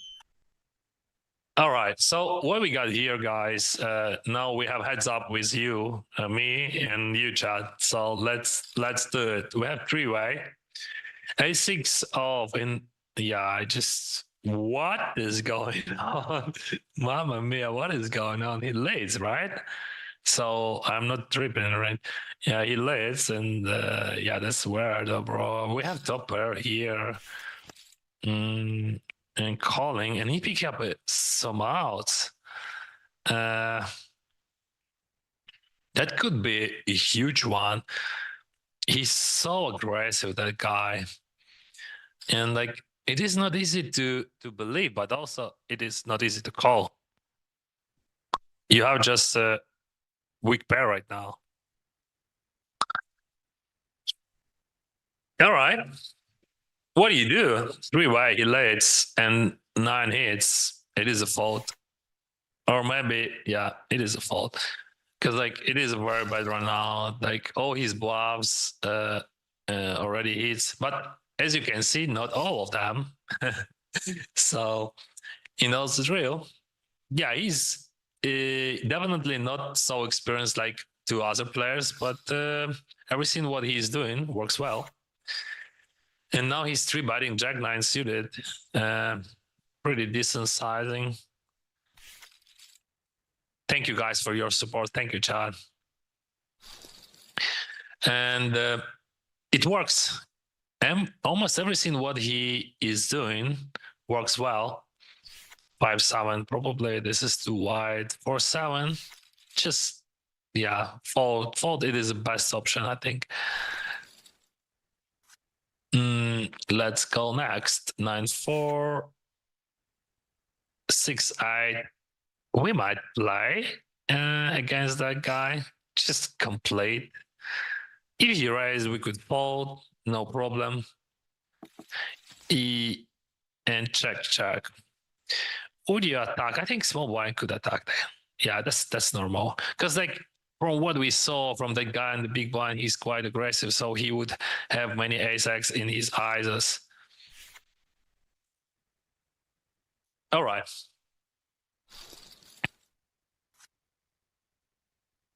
And we have hands here, right? Ace-5 suited, king, queen open, pocket threes. We have options. Maybe call. No, it is a 3-bet. He 3-bets already. Dennis, have you been paying attention today? Mirko's not calling king queen there. He's shooting that up. And ace-5 suited, if there's ever a hand to be aggressive, it would be that. He does go call, does flop middle pair, and now king queen is saying you should bet almost all the time. And I apologize for the noise. So I'm going to go on mute for a second, Dennis. Carry me through it. We got some work going on the place next to me, so it's a little loud. So I'll let you kind of talk through the hand. I'm just going to put on mute for a sec. So yeah, he's 3-betting mostly, yeah, and I'm agree that he's just 3-betting machine. His aggression factor is super high.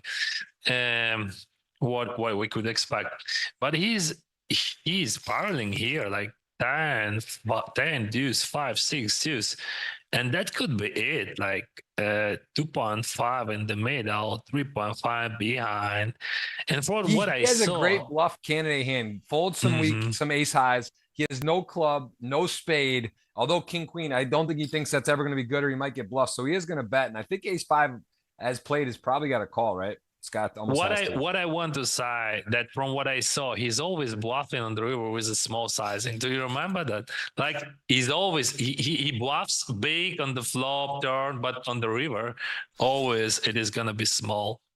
Yeah, and as you can see, we have a new chip leader officially, and yep, 3-handed ace-10 button 5s. What do we do with 5s? Just a call. Yeah, 8-3 suited could be call or even fold. Fold, it's not bad. Like you don't have to call that. Ace-10, he's the top pair. And he checks. What is going on? He checks. I remember how he checked his king-9 full house. You remember, like in the like it's the beginning of the tournament from what we saw. Like he's checking good one and he's betting bad one. Yeah. But it works, guys. Yeah, I got the first giveaway underway. There was some loud noise in the background. I was on mute, but that is the keyword GGWSOP space Dennis. And then insert your GGPoker username. That's giveaway 1 of 3. We'll have 2 more. And the X post for today on my Jeff Gross Poker is there for 50 cash. We got 200 giveaways today. I see a bunch of you now have got that. I'm going to put that link one more time in there. You guys can just retweet, guess who wins. I'm not going to type that instructions out, but if you're paying attention, if it's listening, you can go ahead and retweet. Also, Dennis, do you use Substack at all? Good pot there for the ace-10, and Mirko showing us he's a force. It's pretty even, 3-handed. This is about as even as it gets, 7.3, 6.5, 4. I do want to remind everyone, I do have a Substack. I do put out an article each week, highlighting the guest, highlighting the final table, recapping the winner last week, and breaking the prize money down as well. So that is out there, and I will put that on for your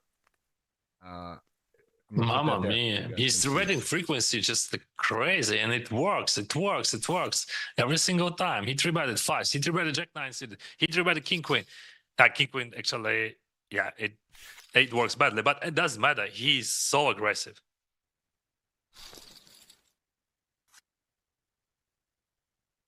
And also, he 3-betted 4-3 suited from big blind versus button.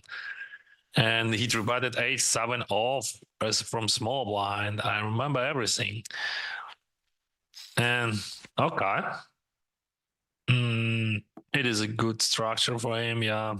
8 stop 2. I don't think that 4-3 would play. It is okay just to surrender. But also, from what I saw, also that he preferred to check good hands and to bet bad hands. Okay. Nothing really changed. They also even they almost even, so everyone could win. Queen 7 just complete. You should not raise that. And check. Okay. We have top pair and Queen 7 just check folds. There is no options for that hand. It is too high to bluff with, and it. Oh no, he bluffed. Well, not bluff. He just bats. We could not call that bluff actually, because like 0 better hands would fold, because like Queen 9 would call you. Any queen would call you. So that's why I'm actually sad that it could not be a bluff.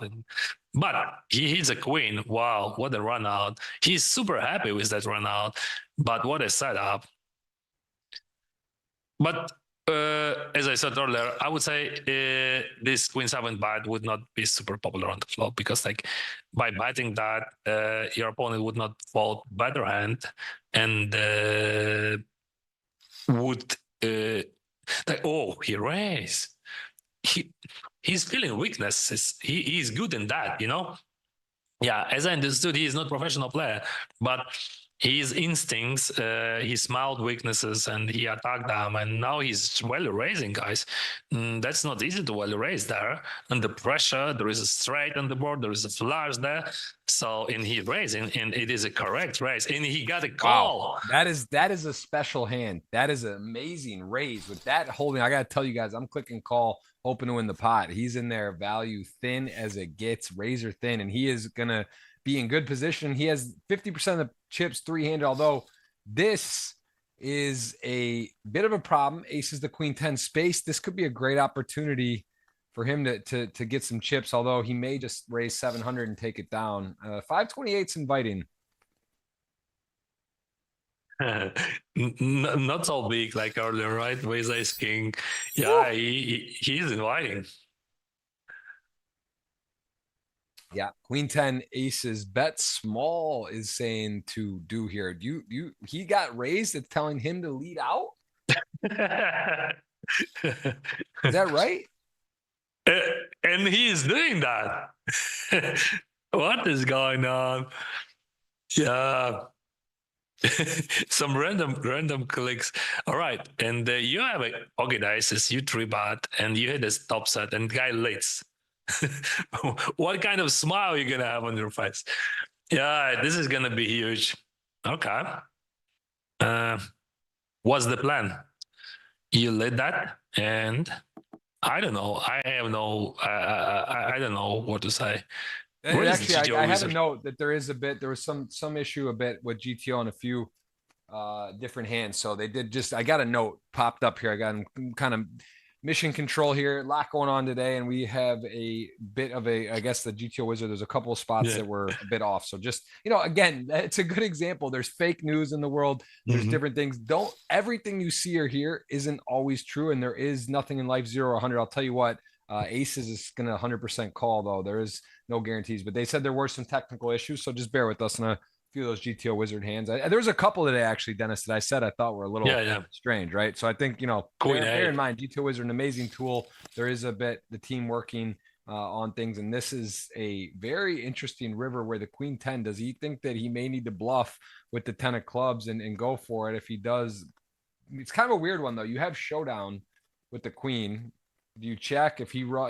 And the aces has the ace of clubs just to feel a little safer. But just one more thing. You remember, guys, they had so many same spots when on the turn he checks and that guy bets small and he check raise. And we had the same. Queen 10, he leads the flop, and then he check raised the turn. And now what we got? We have pocket aces. Is there any chance that he's calling? We have SPR well less than one. I love the bet non all in because you're. Oh my goodness. This is sick. And he snap calls, think long, think wrong. So he doesn't get talked out of it. What a hand. He does space his 29th final table. Will this be the one he wins? He is chip leader 3-handed. And look at this. Azamirko, he gives the nod. He says, okay. He says respect, fair play. And he is now the short stack 3-handed. So things have flipped. I'm going to choose the first winner. We're already behind on that sense where we're supposed to be, I do usually fourth, third, and then heads up. We're already to third. So let me choose that first winner. It is going to be Birds 182.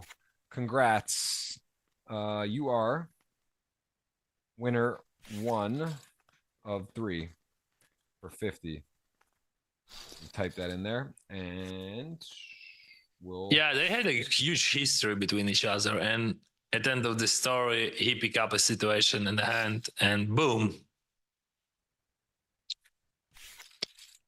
Oh, he leads, then check raised, then check raised.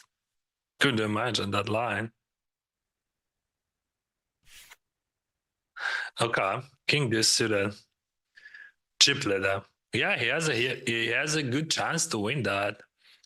More than 20 final tables for that guy and 0 wins. The best result is just a second place. Call and bet makes sense. 9-8. Not easy to play that, but he calls. That's okay. What are we gonna do next? We have king high. It is too strong. Oh, he's still betting. It is some sort of exploit, honestly, like in my opinion, but it works. And also it works because the guy just bit over calling his hands. Like 9-8, I think fold would be slightly better. And the flop. King deuce suited here, so we have deja vu. King deuce suited on a small blind twice. Jack 7 suited big blind. I don't know. He could raise, he could check. He doing everything. I would prefer to check, but I wouldn't understand the bet. Yeah, he bets and just a call. Yeah. So why I prefer to check? Because it was much easier to play out of position in this situation. Because when you're biting, you don't want to bite the second one. But what do you do? Ace comes on the turn. You still have king high. Oh, he overbets. Okay, overbet. This is different way of thinking. He puts pressure on 4x and 7x, but as you can see, 7x not going anywhere. So the plan was good, but result not really. And what do you do on the river? Definitely not bluffing. Definitely not bluffing. You blocking those faults like deuce of heart blocks faults, king of heart blocks faults, and you can beat some draws like 5-6, some weaker flush draws, some 9-8. Yeah, check. Huge pickup, like 2 mils. Big hand. Azamirko not going to go away. Wants that title. Came in chip leader. Space though, got to root for, hard not to root for this man. He's got 29 final tables and he is in position right now to win. Ace 4 suited, queen 8 suited. We've seen Azamirko get involved light. This is going to be a whiff for both players. Ace high, backdoor nut flush draw, and ace high and in position. Things looking good for him on this hand, but Azamirko is not someone that gives up easily and finds ways to win pots that are not in his possession. So let's see if this one though, with no backdoors at all, just probably going to get rid of. I think ace 4 suited makes a good Small bet like that. Very, very straightforward bet. Second giveaway going to queue up here in a second. Let's see. Let's get that ready. Actually, since we're already three-handed, we got a little carried away today. A lot going on today. Keyword $50 GG ticket, 2 of 3. We just did for Dennis. A lot of people giving Dennis love. A lot of people said Dennis is his hero. How often are you streaming, Dennis? Like 4 or even 5 times per week. Like Wow. 4 mostly. Yeah, I love that. You know, I'm doing that because just this is part of my life. I have 2 beautiful kids, amazing wife, and I'm enjoying my life. And here in Canada, it is much easier to do because of schedule. Like my favorite tournament, 525 Bounty Hunter. It is actually this is the best $500 tournament in the world, in my opinion, regular tournament. And it starts at 9:30 a.m. and like I could live normal life. I wake up at 7 and I have a nice breakfast and then I start my stream. And yeah, I think it is a great streaming schedule to be on the PST, right? You can get up like early, and then if you bust not have a great day, you're done by like 5 or 4. And if no, you even go even really earlier, deep, like or even earlier, 3 p.m. If it's like go and you know, yeah, makes a ton of sense. So I think like I remember doing a couple of those back in the day. I would go over to Vancouver actually, specifically, or Cabo, and be on that time zone, and it was very nice. You know, yeah, still go to dinners. You go out and have the night, and then get up early. But yeah, different parts of the world. Over in Europe, it's like that's the problem. You go to bed at like what 5 a.m., 4 a.m. If you go deep, it's a complete opposite thing. So yeah. Little depends on your preference. I'm a night owl myself, but this is ace king 6-7 suited and 3-6 off. I know Roland would be playing if he was in the big blind. He is in the small blind, and he is Yeah, still he's going to be in doing. there. Yep, pretty valuable hand. Wow, what a setup! Just a flush and top pair with top kicker and not flusher. That could be serious, guys. Buckle up. Small sizing, never check. Oh, it is even more than I expect, but that's good sizing actually. It is better than super small. Yeah, I think this is the best choice. And 3-6, yeah, that would be funny if you check raise. But small blind, what he has? So many weak ice axes. Some par plus 4 draw, maybe king queen jack. Some, as I said, weak ice axes. This is interesting. If we just calls here and then on the river, do you think that space, if it's like a 9 of hearts or whatever, brick river, non-board pair, non-spade, does he still bet? Do you think, or just check back most likely? No. I don't think that he could check raise because check raise would be too. Wow, that's mama mia, that's insane. That is sick. It's also looks like a straight flush for Roland, but it's not. He's 80% there, and that is a nasty card. He has to know he's 118 to 1. That's the odds, less than 1% to flop a flush. That's a gruesome river in space. He's double checking. All right, he's got the second nuts, right? There's the deuce 3 spades, not very likely, but he has the nuts. He does have the nuts. He knows he's not flatting deuce 3 spades in the big blind. Either way, it's the nuts. We'll call it the effective nuts, and he is going to bet, and he doesn't go all in. And very good sizing. Very good sizing. Now, this is frustrating, and you do realize there is possible bluffs as played. He's kind of repping like that, but well played by everyone there. I like the hand. I like. What can I say? Just he folds, and that was so fast, like no dub, right? Just boom. Yeah, this is high level poker, guys. Would you fold that just immediately like that on the river? Because like he has so many gotchas there, off-suited gotchas. Yeah, it is easy to understand, but it's hard to implement. Like you had the flush and just the flop of the dream, and bam, the sickest river. All right, King Jack, 10 mils. That guy has like 10 mils right now. Raise 8-3. I suggest to fold, my bad. Call also a card, but oh yeah, see, so yeah, that's very very good approach. When you're thinking between calling or folding, think about raising. Yeah, I need 3 bats and what the flop! What the Wow, 8-3 flop, suited bro! just flops a pair and a straight draw. I'm sorry, pair and a flush draw. That's a big flop and hold him. Hard to make a pair, let alone a pair and a draw. Although he does just come out leading in space with the king jack, no diamond, just pretty big whiff. Yeah, but what a do? flop! You know, you 3 batting. Yeah, 3-8 suited. You flop the word.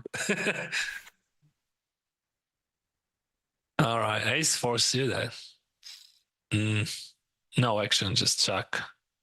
But also, like you could raise queen deuce here. Another action flop. Top pair got a spade versus the nut flush draw and over. Going to come out leading. Queen deuce certainly continuing. And a 4. So now we got same thing. We got pair and the nut flush draw this time versus top pair. So likely some chips going in the middle here. But again, with the check, could slow things down. And queen deuce maybe wanting on such a wet board to get some value here. He does bet. Probably won't bet many rivers if anything. And Roland debating to just call or raise now. Probably, yeah, makes sense. Why not? Make the nuts on the river. Does he check it over or does he just go for the value himself? And Azamirko may find enough hand. We've seen him go thin though, and he does check. This one just seems like, yeah, Jack 9, Broadway fills in, King X beats you, Spades beat you. He does check, sees the nuts shown to him, and well played again from Azamirko. And I do like the check though. Here's 2 pretty suited hands, blind on blind. As we will put just a call. A call as we see another flush draw and a nut flush draw with the top middle pair versus the bottom pair 7-8 suited.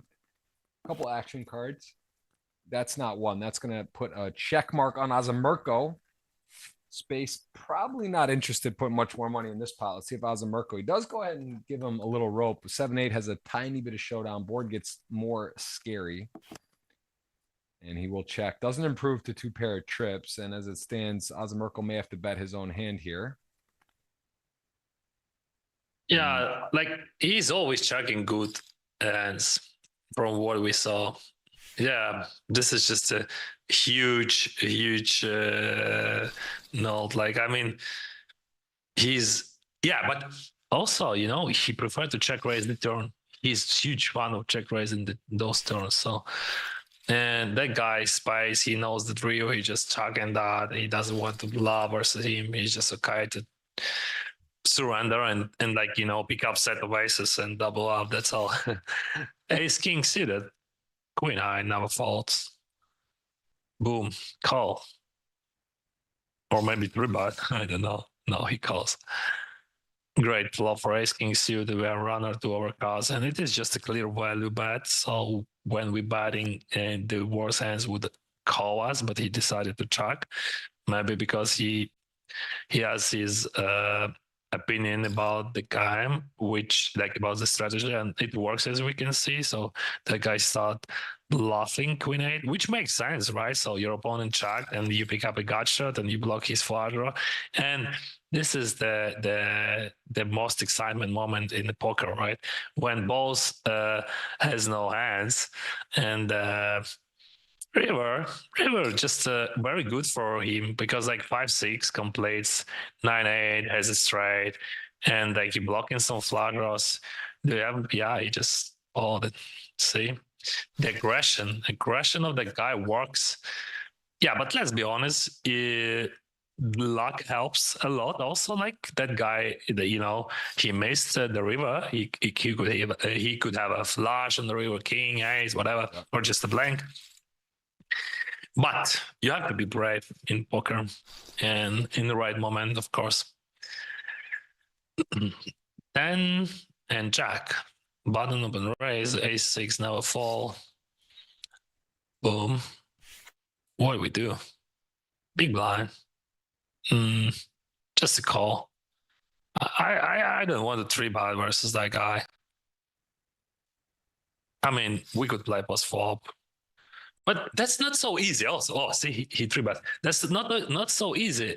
Like my first thought was, it is good to play post flop versus guy, but then then it's probably not so good. But whoa, he calls. Guys, did you saw that? Like he just calls three bet with 10 jack. So I didn't expect that at all. Okay. But makes sense.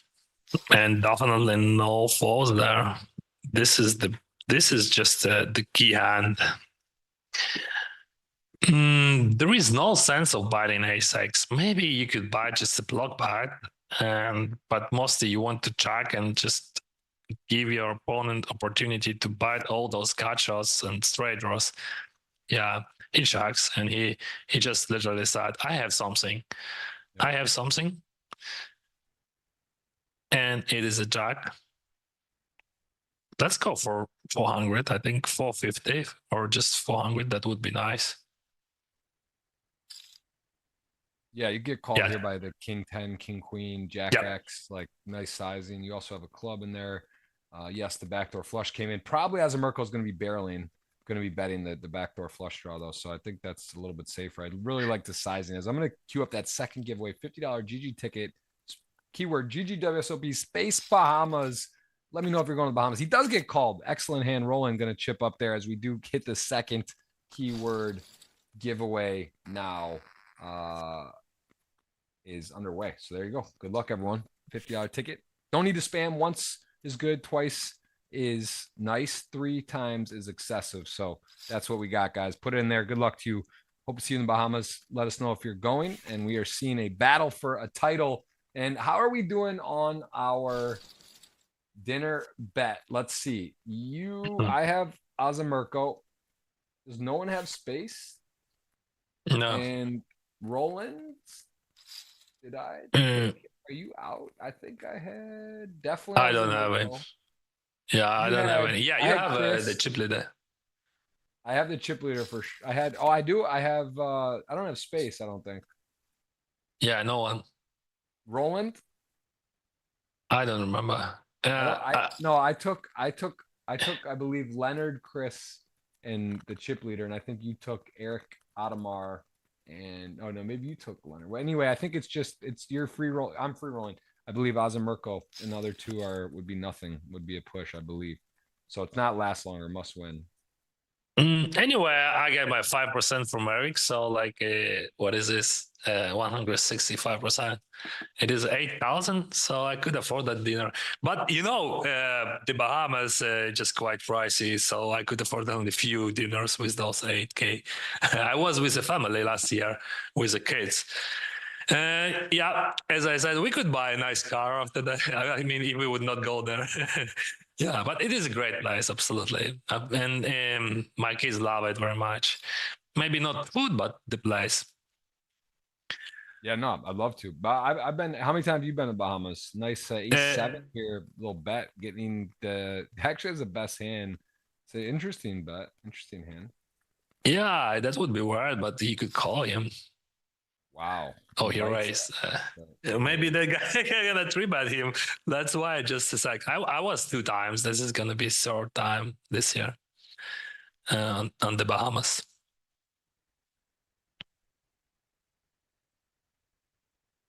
Yeah, he's thinking about okay, but so much leveling. A6, pretty decent. Let's go. Jack 4. If he 3-bet A6, he's folding Jack 4 for sure.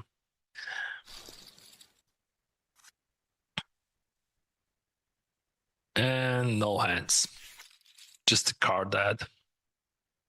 Yep, 3-handed. We're still 3. Who wins? Let's go from top to bottom. Space for 1, Roland for 2, Azamirko for 3. Who do you got at home? We got the giveaways. Giveaway 2 at 3. 260 of you of 1,500 have hit the thumbs up. I know we can get to 300. We have the most electric audience, the best stream, the most loyal, and some of the best and most exciting, engaging new people here today. I've seen some new names as well. So appreciate you guys. I got my eye on it. We're trying to call the action to a title winner today. And let's look at that. Space, 29-time final tables looking for his first. Roland looking for his first. And Azamirko, who has his first appearance, trying to walk it off. So we will have a new champion today, Dennis. That is nice. Whoa, and my camera even falls on that. Too much so excitement. much pressure. A lot of action, a lot of excitement. It's hot in here. Turn up, get the air going. We got a big day today. Tens and queen jack, 2 tens, a nice hand. We saw rolling flat with the there's a little bit of aggression. He's going to pick a bad time. I know Space is not the most crazy player, but I'll tell you what, threes covering with tens on the button, that is a monster hand. He's going to know that. Yeah, that's just rip it. That's going to be ship it, grip it, rip it, Chipotle, tacos and burritos. He is going to put it upstairs on Roland. And Roland, that's not the one to call it off. Yeah, but that was a good hand. The 3 bad ways, right? So 2 blockers is a good pickup. Anyway, more than 10 mils, 10.4. And now we have a difference, big difference, and some pressure on both stacks. 9-7 he lames, and let's see what sizing it would be. I remember that he chose a very big with ace king and pretty small with aces, which makes sense. And now it is a decent one. Interesting for aggressor has plenty strong king X, I would say. But there is some draws, a lot of different draws for small blind, right? So 5-6, it is connected a bit. And he pick up a cut shot. Decent price, let's go. Let's see the turn. Maybe he would check raise, you never know. Yeah, so he's capable. He's an orthodox player and he's raising a lot. And let's be realistic, it works a lot.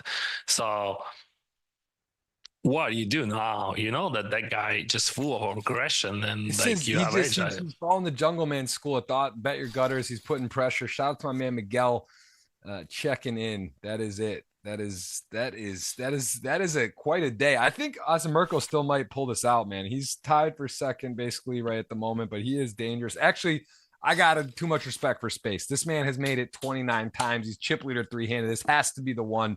Although I just, it's too close to call right now. It's too close to call.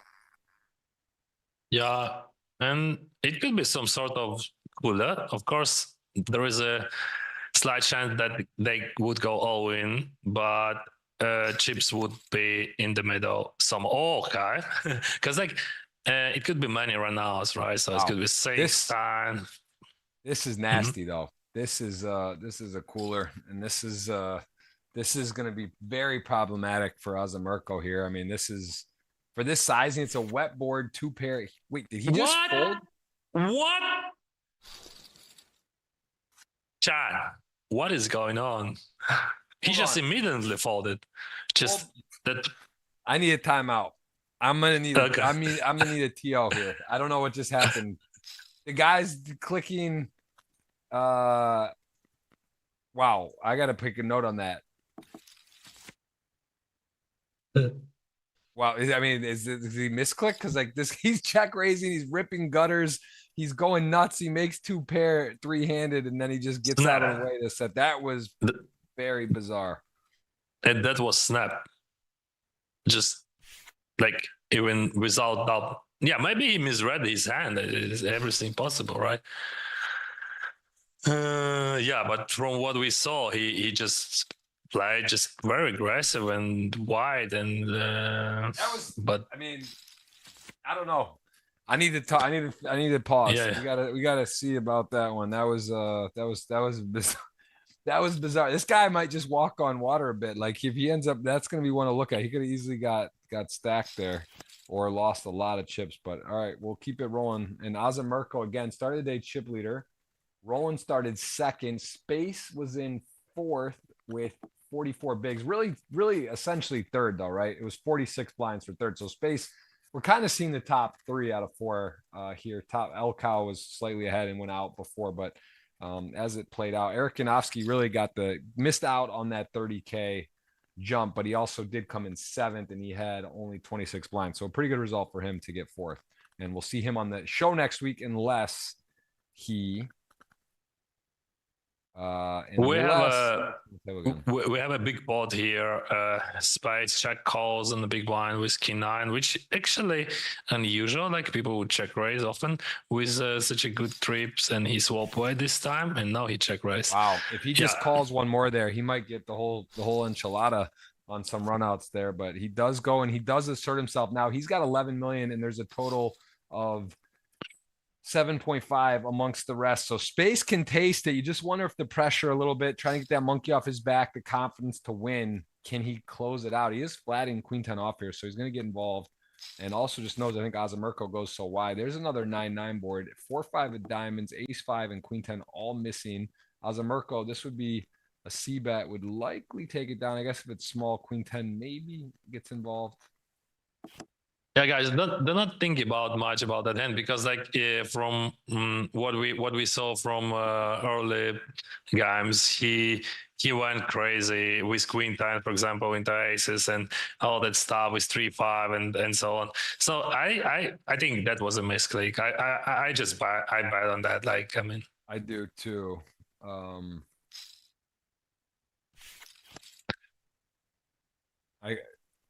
Yeah. Yeah, he might have, but I think that was just a misclick. It happens with everyone, like, you know, and that was too fast, you know, like it just too fast. All right, let's go. We have a cooler situation. Yeah, we have like baby pair versus baby pair with a good kicker. Yep. I was reading a book to my son the other day. I forget the exact name, but it was about this start with the sneeze and like a chain reaction of things, sort of butterfly effect type thought, right? It's like how you can impact or things can happen. And that is one of those things, like, you know, you maybe go out, instead you misclick in the moment. You're like, no, let's say he does misclick and that's what happened. He thinks he made something like a huge blunder and whatever. Let's just assume that's what happened. And then all of a sudden he finds it. Wow, I might've got out. Now I'm in second, maybe comes back to win it. So I don't know. I think, like, again, I know people are quick to judge or make opinions and guesses and assumptions. One of the 4 agreements is don't make assumptions. I would say the most likely scenario for many reasons is that was a misclick, because, you know, even like these guys, it's just that makes sense. Even if he was whatever, he would call once, right, or take some time, and but he just snapped full. I think that was a misclick, but big spot to be misclicking. Hey, I've heard crazy stuff. You know, some people play on their phone.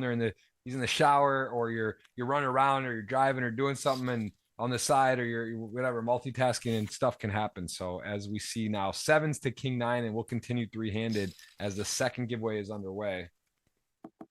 Yeah, like from all previous hands, like ace-6 versus jack-10, like, and aces versus queen-10 and so on. Yeah, so be sure that in the speed of that decision, that was just immediately too fast. Okay, let's go back to the action, and we have 700 in the middle and 7 still as a check mark. Not many options for king 9, just check fold.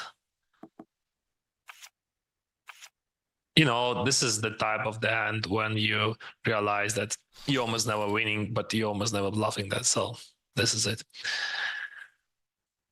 All right, ace king, ace 9, queen 4 suited, certainly enough to open. Ace king gonna 3-bet ace 9. I guess gonna get saved probably, although it's ace 9 still decently big hand.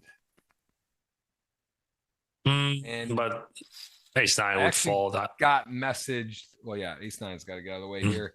That the ace 7 off 2 pair fold from Artem was a misclick. I had inside information from his friend. So my friend, someone reached out to me who I know, who has shared some info and notes on players, especially from this part of the world. So I would bet that is the case, and for many reasons why that would be the case in that spot. Like, nothing else makes a ton of sense. But as it turns out, he was drawing dead to a random river card, that scare card, and maybe somehow, I don't think the guy's folding the set there. But anyway, let's go with that. We'll go with that. We're going to announce the second winner, and then we will have one more available winner to pick today. So that is what we got. Chess clock, everyone healthy, all above 8 minutes with 3 left. People have played very fast today, I will say. Queens, King 7. I don't think that he's folding. Okay, he folds, but I would not expect that. I think but that's okay to limp fold there. Just like, he has a big side. He could do everything. But probably better to raise than to limp call, right? So yeah, I would choose to limp fold or raise. Yeah. No, it makes sense. Queen 6, 7 deuce. What? Well, yeah, that's okay to raise 7 deuce here. That's normal. Even solver approved, I would say. But what now? Very good structure for aggressor here. But there is a lot of Broadway also on the small blind. 7 deuce.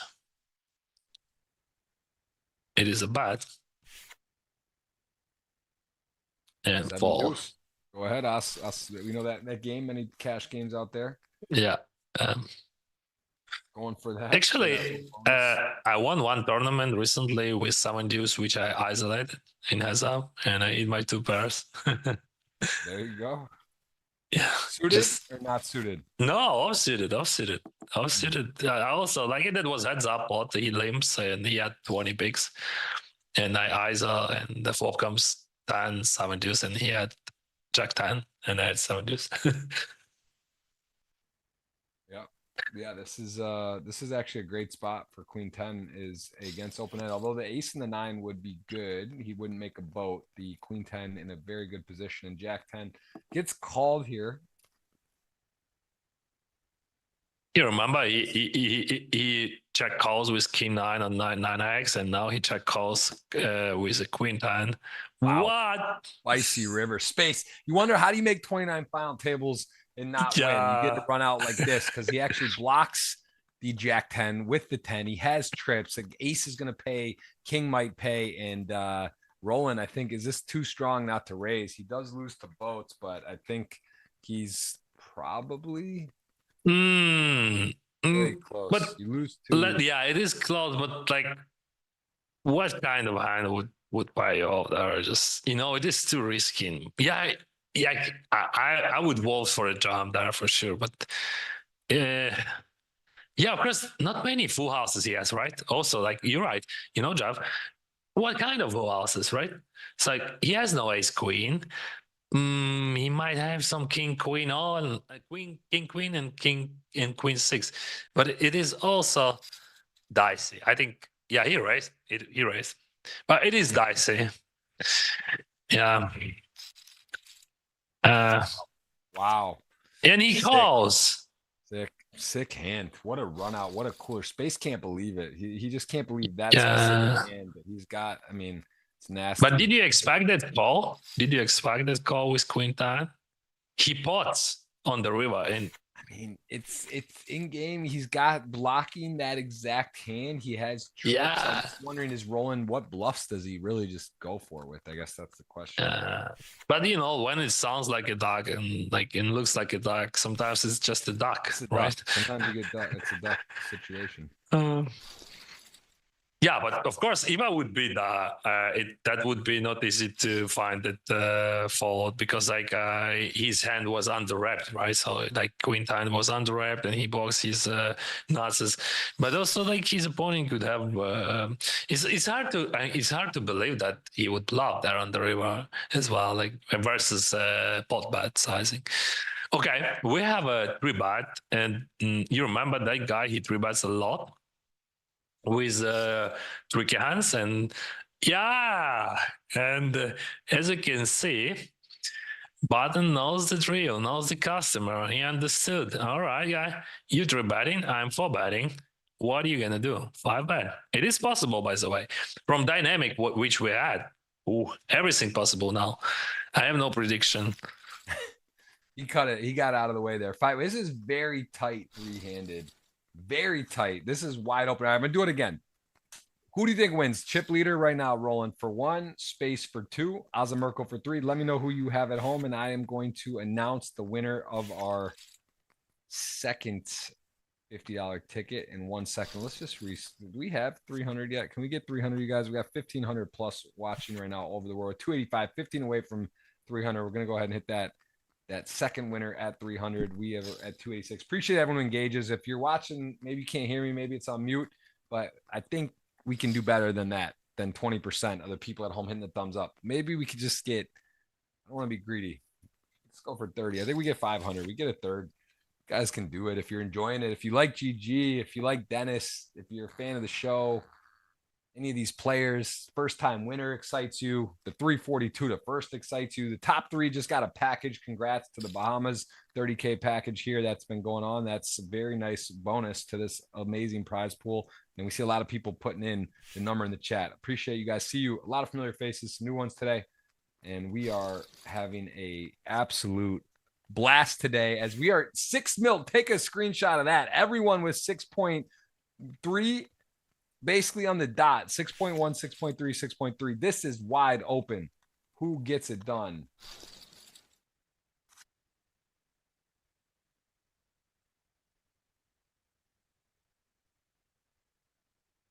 And I got my man Miguel in the chat saying hello. He says he remembers Dennis. You played at the featured table last year at the Paradise Bahamas. If you remember Miguel from yeah, I remember how we played, and I remember one table which I played with Boris Becker, and that was just a crazy hand. Like when he calls on the big blind with queens, like I raise from first position, Nazar calls from middle position, I call on the button, and Boris with queens, he just flats on the big blind, and flop comes Jack 8 7, Jack 8 6, and first position bias. And that guy calls, I call, and Boris Becker, what he did? He folded on Jack high board with queens, and that guy had kings, and I had straight draw, and I hit a straight on the turn, but I lost the big pot. But that's amazing. Like that's just unbelievable hand on TV. Yeah. Like when guy just blast with queens and folded on Jack high. Sick hand. Yeah, he was just mentioning. He said you had a funny hat. And that was the table with Boris Becker, exactly. Yeah, I hit it. Yeah. That's right. Well, hey, shout out to Miguel. Just a hat for the Bahamas. I used the hat just for Bahamas.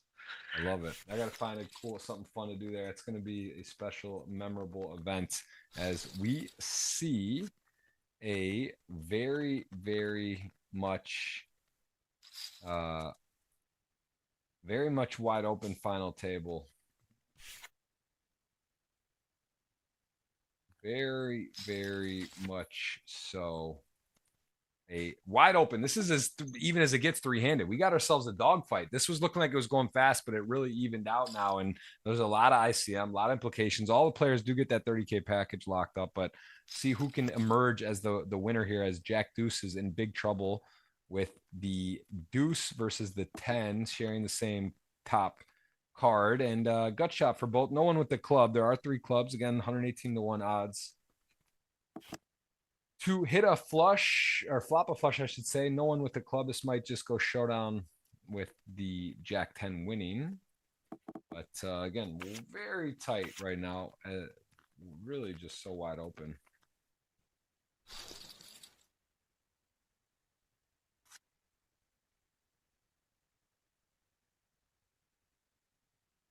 King, queen, queen, jack, clubs.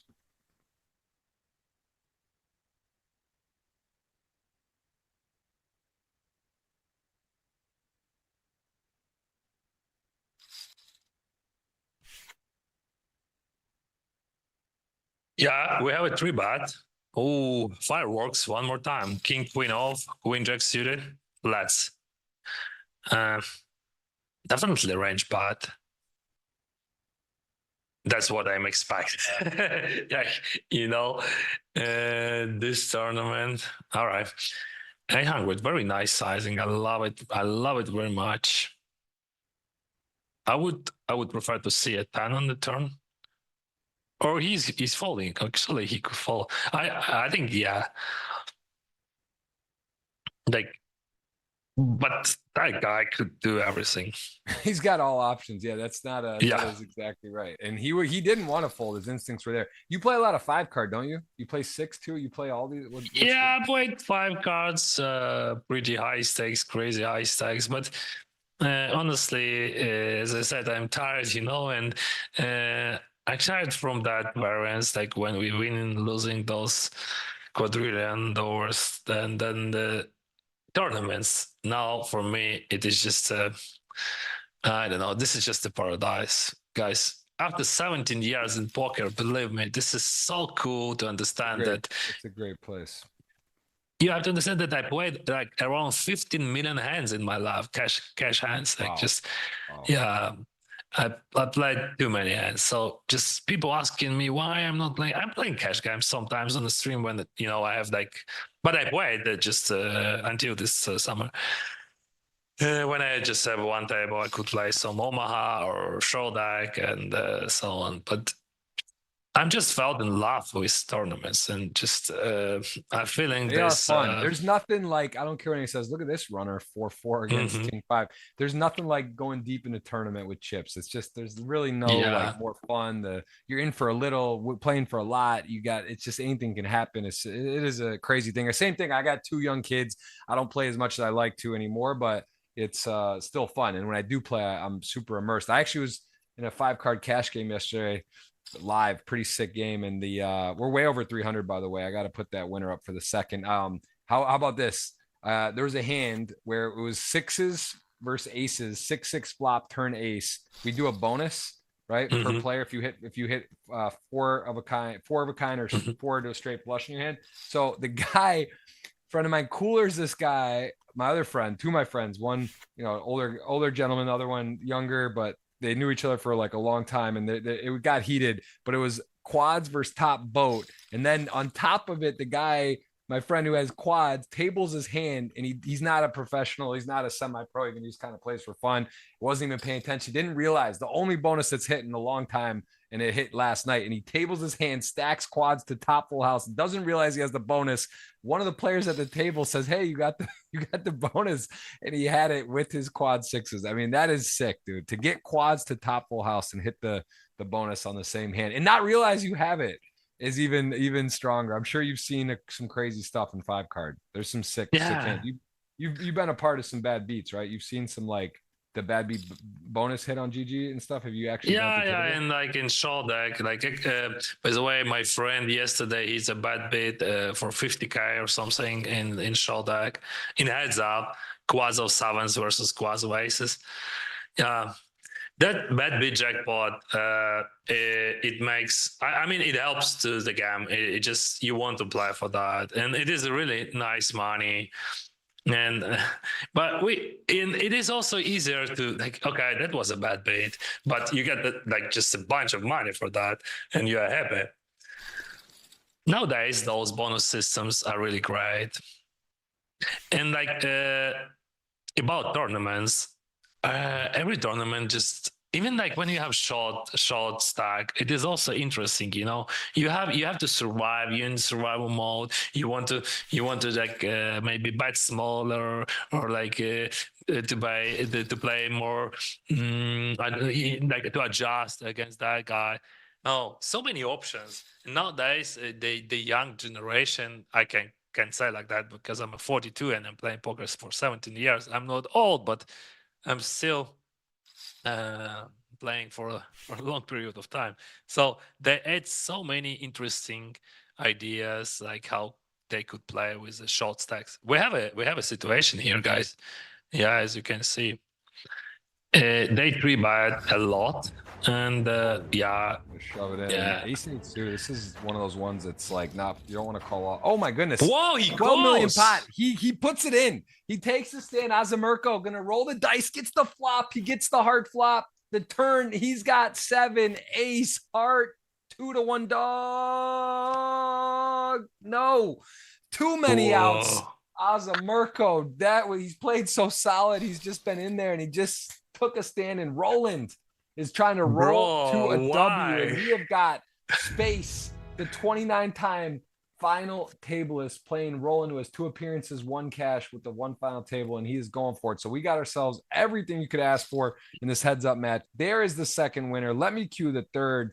Congrats to Thank You 2010. Guess he had a good year then. We got the third. What a day. Space now a 2-1 dog. Had players covered. This is as much action as you could want. And Roland, Spaceman, you got to feel for the guy. Can he get a title? It's a 2-1 deficit. It's not over. Here we go. Giveaway number 3.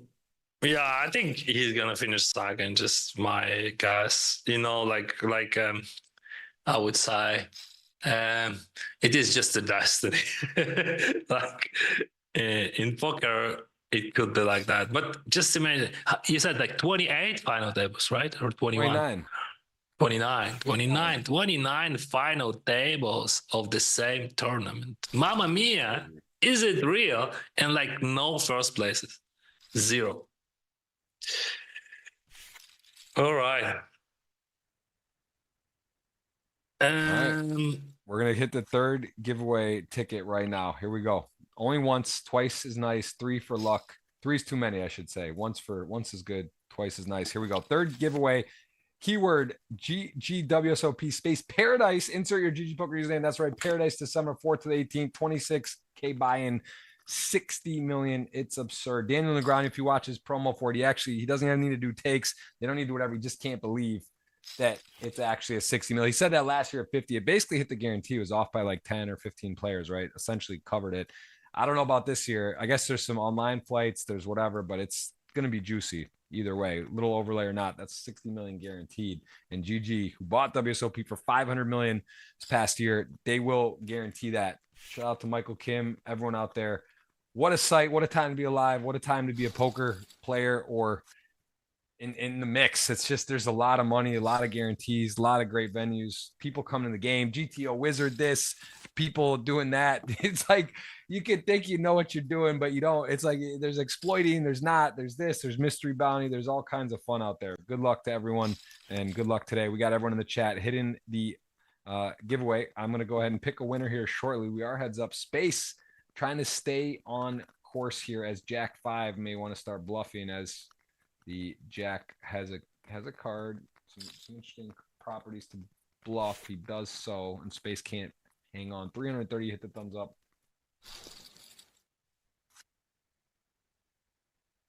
Yeah, huge difference between stacks.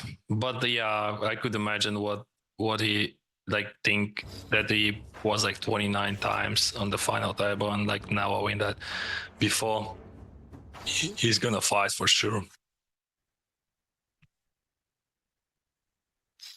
8-3, 40. Yeah, it is gonna be complete pot.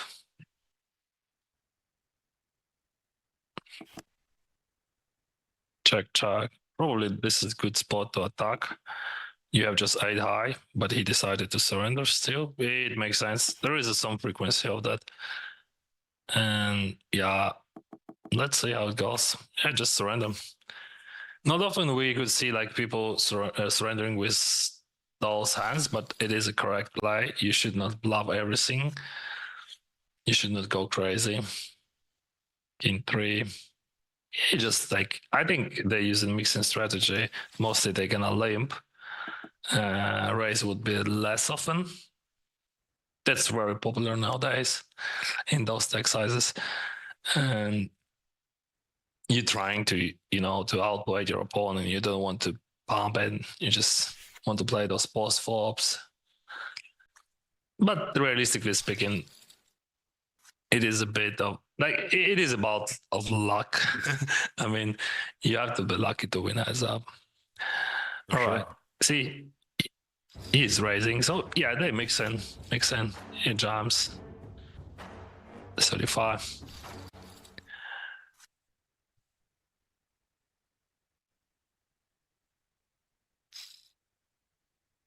And A6. Check is okay, but maybe other options would also works. Check. I think it is very good to check. There is no sense of betting just 0. But it is a very good hand to check call with. and we on the river, and that guy is a flush. So what flush? Oh, flush straight, sorry. And we can lead and the sizing. Reasonable question. What is sizing? Yeah, I think overbought is like two pots too much. Like maybe you could go for overbought with a higher strat, like Jack 10 or something. And it's getting away from space right now, and not his fault. We see the limp come in at 100, 200K effectively on the stack size. I like the limping, but Roland trying to close it out. And you're right, maybe the bridesmaid again, space gonna hit a big score, but not maybe win. Although it's not over, still got what 20 bigs? No, I'm sorry, yeah, 20 bigs. Not over by any means. And a 30K package. We'll see him in the Bahamas. Space, by the way, if you're watching, want to be on. Anyone, I've had numerous people participate, make the final table, reach out to be guests. Of course, it's great to have Fedor on. He's on in a couple of weeks. We've had some of the all-time greats. I love seeing up-and-coming players too, Dennis. I mean, you said you played so many hands, you've been around, you've streamed, you're a known name, but it is cool to see. I love getting players that are competing or coming up, the young 20-year-olds. Eric was going to be on here, and some other players that have been having more recent success, and get a thought look into their thought process and to see how it is. So I think that's really cool to get that perspective from players too, and some of the people competing on here that we see that we don't know as well. So again, invite anyone to reach out to me and try to see if you want to be on and you've competed in this tournament or final table in particular. One, please reach out. So best of luck. And I think we'll see Eric next week, but he might go for, what do you put that odds are that he makes a final table third week in a row next 50-50. 50-50. Okay. Yeah. Possible. That's about right. Probably right. There is a high chance that I'm gonna play that tank guy this Sunday, so I hope I'm gonna be on the final table and Eric would be on my place. Mm-hmm.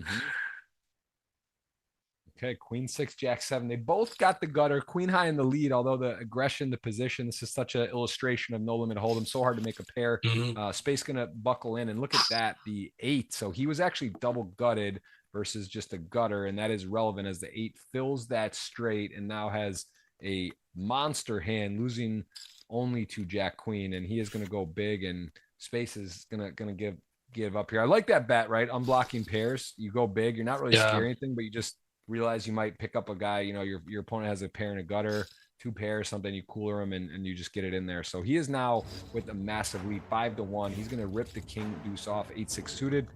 Not a hand to call off with, and it's getting dicey for Space. I mean, I don't know. A man can't go broke making a small profit. Taking seconds in this would go a long way, keeps the lights on, but I know Space wants that hardware. One of these two players will be a first-time winner. That is going to be the case no matter what, but Space is trying to make a case for a title. He says, hey guys, I've been here 29 times. To give you an idea, there was 1, 2, 3, 4, 5, 6 players that he had all those combined, more final tables than 6 of the 9 combined. There was a 21 and 22. Adamar Ladva has gotten 22 final tables, and Ravid with 21. So those players also with a lot. So the difference, they have 3 and 2 titles versus none. So again, variance happens in various ways. Something to be said about confidence, heads up play. You got to imagine that heads up, the skill level at this level, not a ton separates, right? And the blinds usually get big, even at like 55, 45, 60, 40 maybe would be more of an extreme disparity in skill. And then you take a chip lead in or not, and you start doing the math.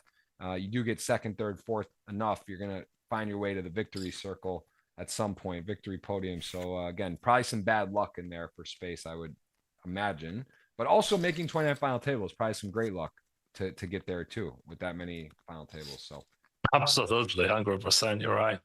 And but in heads ups, let's be realistic, right? So you have to be very lucky, and let's see how it goes. Spies, he is not surrender. He's fighting. Okay, we have flush draw and flush draw, but straight. Oh, hello. There's a little way inside a path, flush over flush. Someone was asking about odds, 118 to 1 to flop a flush, but to make a flush, both players making a flush. This is great news. Space has got the stone cold lock to double here. I mean, this is just almost no shot. Even if the board pairs or something weird happens, a spade would be the way it wouldn't happen. It doesn't. And this is a double coming for space. You can go ahead and put that in your pipe and smoke it. This is going to be space back in it with a whatever bet, jam, call, and we will go on to a new hand and a new situation as he is going to close the gap tremendously. There's no way the money doesn't go in here. It's just, okay, well, there you go. Shove, call, boom. 8 million to 10.8. Don't look now, space. Don't look now. It is a new game. That is a cooler. And Roland, he made the flush, and he was thinking about Vegas and the Mirage, but I got news for you, Dennis. The Mirage has been leveled in Vegas, so that is no longer a relevant saying. Little rounders throwback, those out there. That's one of the reasons I got in poker, rounders and moneymaker. That was 2003. Yeah, crazy time. So, like, never is in heads up, right? Like 7 to 10, 1.5 in the middle, 6, 7, right? Yeah. So, almost even. Let's see how it goes now. Yeah, he went for well, but it makes sense.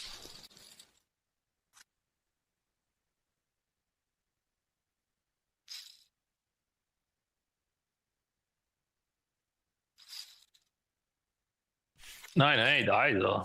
Okay, it works.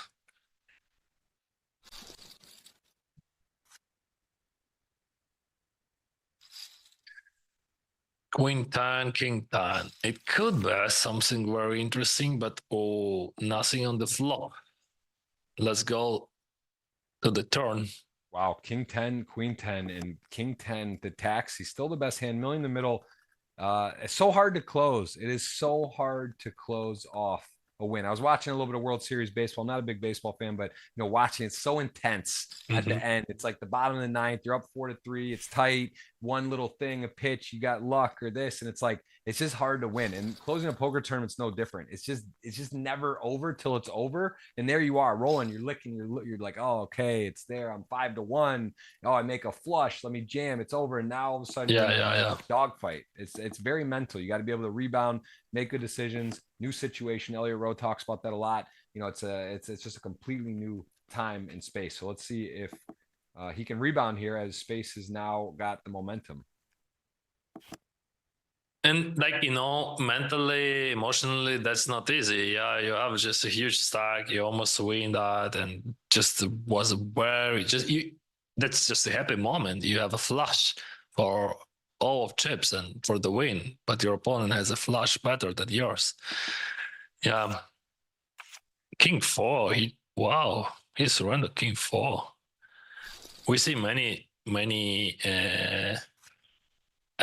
surrenders like that when people just do not bluff the worst possible hand nowadays. All right, ace deuce, just a call, makes sense. King 9, we could bet or check. Both options are good. It is a bet, small bet.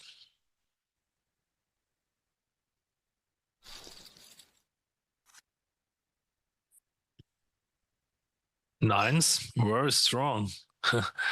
As I said earlier, just people would limp mostly. This is just a modern way to play heads ups right now.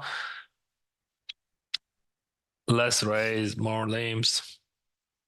You could play deeper and you could show some kung fu like this, like Queen 4, you check raise and boom. And what is going on? Spies, he's his full house.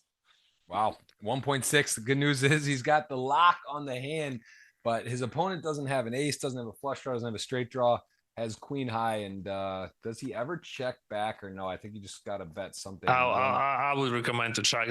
Let's think about he check raise and check. Check raise and check what he has. Yes, I think more EV would be if you check in. You will give him a chance to hit the river. And of course, if he would pay you one, he would never pay you 2 bets after check raise check, definitely. Yeah. But he would buy on the river more likely. And he could hit. He could have some gut shots which he decided to surrender. Yeah, I understand why he buys, but it just theoretically, like in GTO, we have to buy it mostly. But I think just we just do we just human beings, and just we using logic. And actually, this is one of the reasons also why I'm playing tournaments right now mostly, because like this is not about GTO like frequency. Yeah, of course you have to learn like the optimal decisions and so on, but you have to understand your opponent and his logic, and this logic broken, and Yep. that's why people winning. Okay, that's just nothing, but it works in tournaments mostly.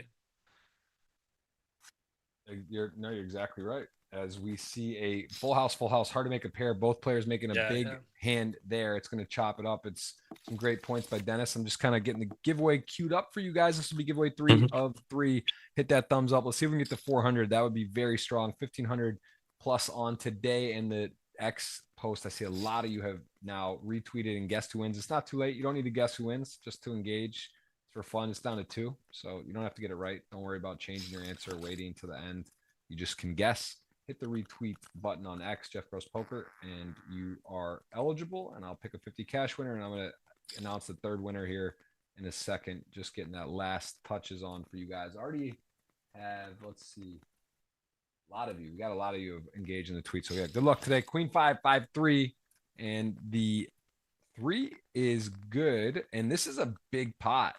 I mean, Queen 5, do you wave the flag? You get called. Like, are you shedding a 3? Are there enough draws? He's going to give it up, and Space is going to see the good news. He is your chip leader. Back to lead after a 5-1 deficit. From 0 to hero.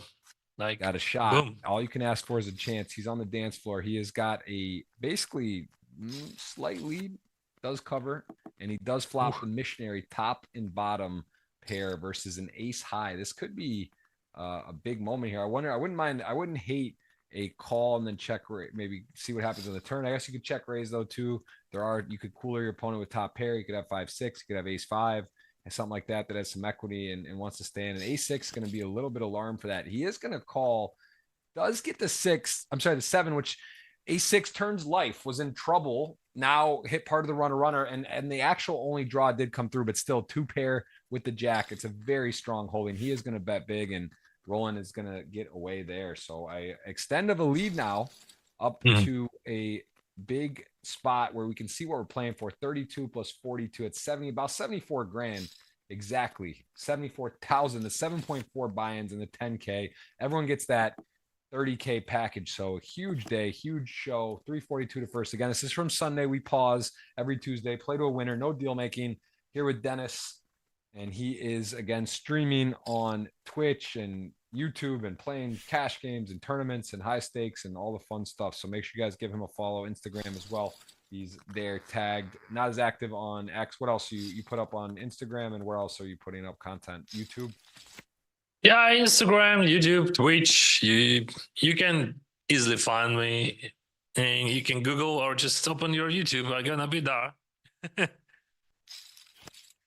All right, 7-5, Queen 5. Queen 5 looks good, but on that 10, maybe 7-5 would bad. Yeah, maybe you surrender sometimes, but mostly you want to bad until the end, right? No, he surrendered.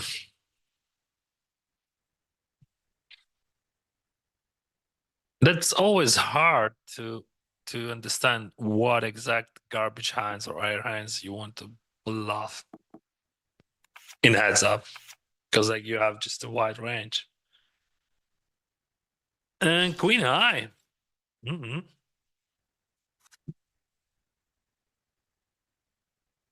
Oh, this is for real. This is good bait. This is possibly on his 29th final table. Space could stamp it right here just on a flip. All the variants, all the runs, all the stories, all the things. This is getting in. 9s to ace king for your potential champion. Or either way, we're going to have a first-time champion. And we have also got to announce the third winner. I got to make sure I don't forget that, because it could be over. It could be over right here. This is it. 2 9s, the Gretzkys versus the AK, the Church, if you're a Kevin Martin fan. We just see a flop. Somehow he doesn't put it in. He does get one over, but nine still probably feeling okay. You don't want to see that queen, king, ace, but it's hard not to have an over. The ace and the king are more scary. I'd say the ace in particular, not the card you want to see. And this is very interesting now. He's going to rip it here. And ace, king. Does he get away now? Does he just look at this and think, wow, this is actually the stop and go? Roland is going to, but effectively, it'll be even if he folds here. I think he might fold. I mean, he could. This is not a good board. What do you think? 30%. Like, yeah, wow. That's cool. But wow. I didn't expect that scenario. Like, but yeah, now they even. Yeah, but that could be it. But no, now we have it. We have more. King 7, call. Ace deuce, definitely bad big. Let's go for a huge one, bro. Just like a huge one. No, he jacks. All right.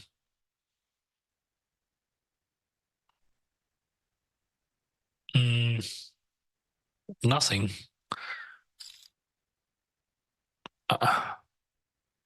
Yeah, you bluff catcher. Ace deuce, it is a good bluff catcher as well, but not on the 9, right? Because 9 completes the straight. And yeah, tens. He's gonna limp. See, he's limping everything. Jack 3 suited. That's okay to raise. Well, we gotta 3-bet that.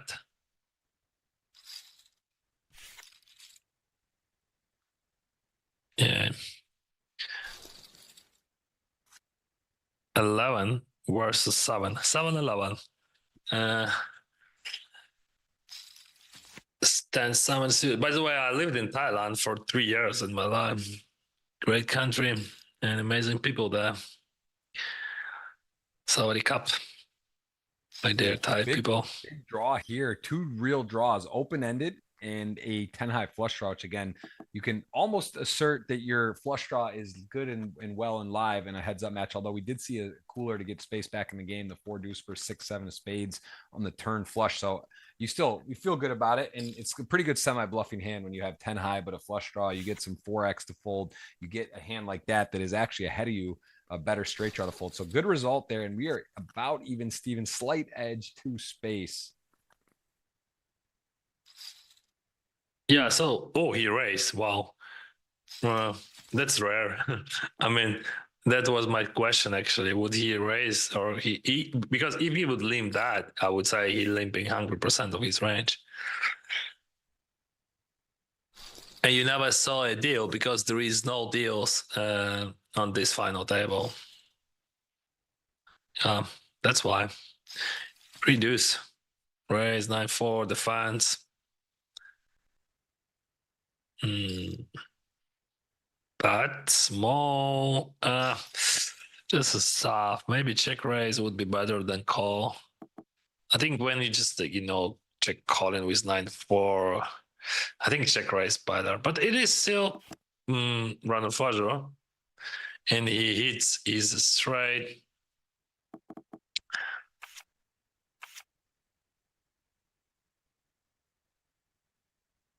All right, 9-4 gets it done. Got the straight. 11.6 to 7.1. Not over till it is over, but it is moving the right direction. We do see a limp. Ace deuce suited going to want to shoot this up stairs in heads up poker. Queen 7 off the computer hand. He does go check back. There is some reason to do that. People are going to attack the ace high board if you hit it when you limp, so it's a little tricky.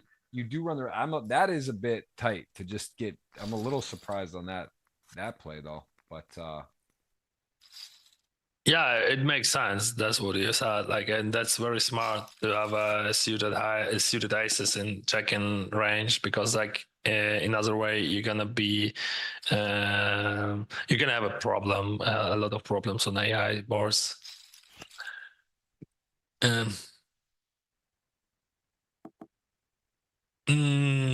Nothing new. I think we just check and river. It could be bluff catcher. I don't think that this 6 would value bet on the turn. Then not the great card. Okay, they both check. But I would prefer to bet than in K9. Because in my opinion, from what I saw, he's not bluffing enough. Picks, so my bet would be better to block bet on the river just to extract some thin value. I don't think that 6 deuce would call, but anyway, just a thought. All right, 5.7. Blinds are up to 150, 300K. Queen 9, Queen deuce suited. Kind of splitting the computer hand. Queen 7 off, I mentioned. Queen 9 off a little better, but then the Queen deuce does have a flush draw. Deuce does pair, takes the lead. Hard to make a pair. No limit hold'em. Roland peaks is going to continuation or not. He checks back. He does not bet. The deuce is good at the moment on the ace 5-4 deuce. The check back. Does Roland want to take a stab now? 3x is a straight. Ace now beats him. He didn't get a diamond, and we see it go to the river. Queen 9 maybe hoping a little bit of showdown, but as it turns out, it's not good. And another one for space. He's now creeping up to a 3-1 lead, just about 14, almost 14 to 5 million, not quite, but he's ahead. And Queen 10 to ace deuce. How many blinds is this? This is getting in sort of shove land. If he shoves, Queen 10 suited, I guess Queen 10 suited might just shove. It's also a pretty good playing hand post flop, but in this, the 3x is a bizarre size with that hand. Ace deuce.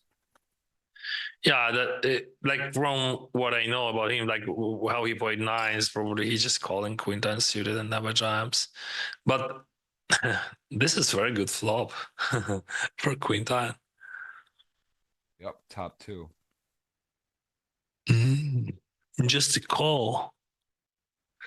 Yeah, I understand your motivation to check raise, but all right. Anyway, we have 6.5, 6.6 mils.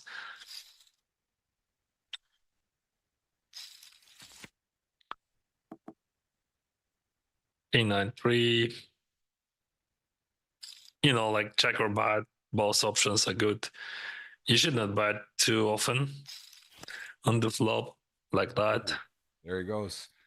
King 6 got the check mark on this one. And if Roland decides to take one of his worst hands and start bluffing, he is not going to get a fold. Would need to hit like a heart, the ace of hearts or some crazy card. But as it stands, King 6 might even just, we've seen space in a few times where he kind of had the lock on a hand raise, but he did also get trappy with the Queen 10 where he flopped trips and the river jack 10 the ace made. So yeah, maybe a little gun shy on that, but you want to try to play consistent and not think about those things. So he does raise. Do you like the raise there? Do you think that you could probably just slip I'm okay with that? I think this is the best hand to raise with. You want to check raise exactly that hand, but call works. So with 2 pairs, like strong 2 pairs, you want to protect and extract the value from those flush draws. Of course, you don't want to see the river. Oh, baby. I think we just broke the streak. This is likely going to send space to the victory ring, the circle, the champion. I can just feel it in my bones. How can you not? Top pair versus turn trips, covering by a lot. Got check raised on the flop, 6-7, 6-3, ace deuce. These type of hands, backdoors, and he is going to go ahead and barrel. And this time, let's just see the call set up this SPR of less than 1, get a clean river. Either way, should just close his eyes and call, in my opinion. Raising here would be a little silly. He does just call, and now let's see. And this actually is a pretty nice card to shove, because like if you have 6-7, 6-3, those type of draws somehow that you improve and you still call. So I think we're going to see shove, call, GG is my prediction, which is most likely. I'm not ready for that. I'm not ready for that. We could check call, I think. Wow. Oh, bet fold still. It is a bet fold. Wow. I would not expect that. Yeah. See, like so many options you can jam, but he's gonna bet fold probably. Yeah. I don't know if I think the player profile space is maybe not bluffing, but actually has played. I just don't know if he's going to fold. You think he's folding here? I think we're seeing the title awarded here. I think, It is a fold. It is a fold. yeah. Did well to not lose all the money there. I do think space though typically would not bluff that in there in that spot with like a 6 or with with an air ball. But Yeah, anyway, that was his thoughts for sure. That he has no bluffs there, and that's true. Like not many natural bluffs. Like only 6-7 he would bluff. wow. Yeah, that makes sense to jump 6-7. Yeah. Are we gonna just see is space gonna finally close out? This is what I'm talking about. Like in the World Series, bottom of the ninth, you got the lead, it's comfortable, but you got to close it here. If you double or let a runner on, it can get dicey. We saw that just happen with Roland. He had him on the ropes, and now he is reverse situation, 7 blinds effective. And we got a lot of hearts, a lot of action in the chat. Congrats to our third winner.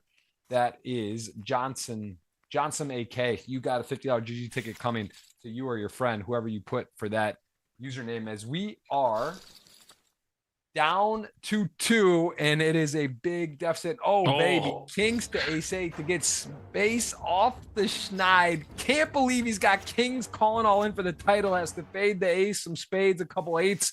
The flop is the king, needs runners. The champ. Space has done it. 29 final tables, and he got it done. Talk about persistence. Talk about sticking in there, getting it done. He denies Roland his first title, takes his first.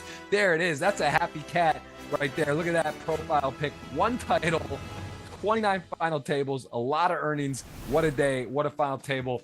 Dennis, tell me, what did we see today? Space got it done. Are you surprised? Not really. Like, this is what we call consistency. Like, I'm in 29 final tables, and yeah, definitely you have to win one of them. Yeah, that was very interesting and very, very, like, I would say quite unique final table because of chip leader. He went crazy and like it worked. Yeah, that was it. I like it very much, guys, and I love poker, and I love to speak about poker, and of course I just love to play it. Thank you very much for this entertainment and this adventure, guys. Well, I appreciate you being on, Dennis. You filled in for Eric Yanofsky. He made the final table. He was 2 weeks in a row here. He was supposed to be the guest. You've been on before. You filled in again. 8.52 to 1 if you bet the odds in the client. Nice return for those of you at home. You can see Roland came in second. Osmerko played very exciting poker. What a brand. Eric also laddered from 7th, I believe, to 4th. So he did come for a nice payout. And Chris Nguyen got in a weird spot, ace-9, ace-7 right away, made the ace, bet big, then couldn't get out of the hole. Ravid has 21 final tables, has multiple titles, but is going to have to wait. And that's a look again. Adamar Ladva, regular, Leonard Mao, top player, El Cow came in, showed us some game. We got a little bit of everything, and we will see you next week. Eric Yanofsky, 2-time in a row final tablist, will join us in the commentary. Fedor Holz the following week. Appreciate all of you. Thank you so much. Again, regarding the last week's situation with Real OA and Ren Lin, there was a statement on GG. You can go to X. You can hit the link. There is a security explanation and breakdown of how that situation has been handled. And I appreciate all you guys and girls for watching. Thank you so much. Have a great week, Dennis. Thank you for the time. Best of luck, and I'll see you for dinner in the Bahamas. Cheers, brother. Thank you. See you.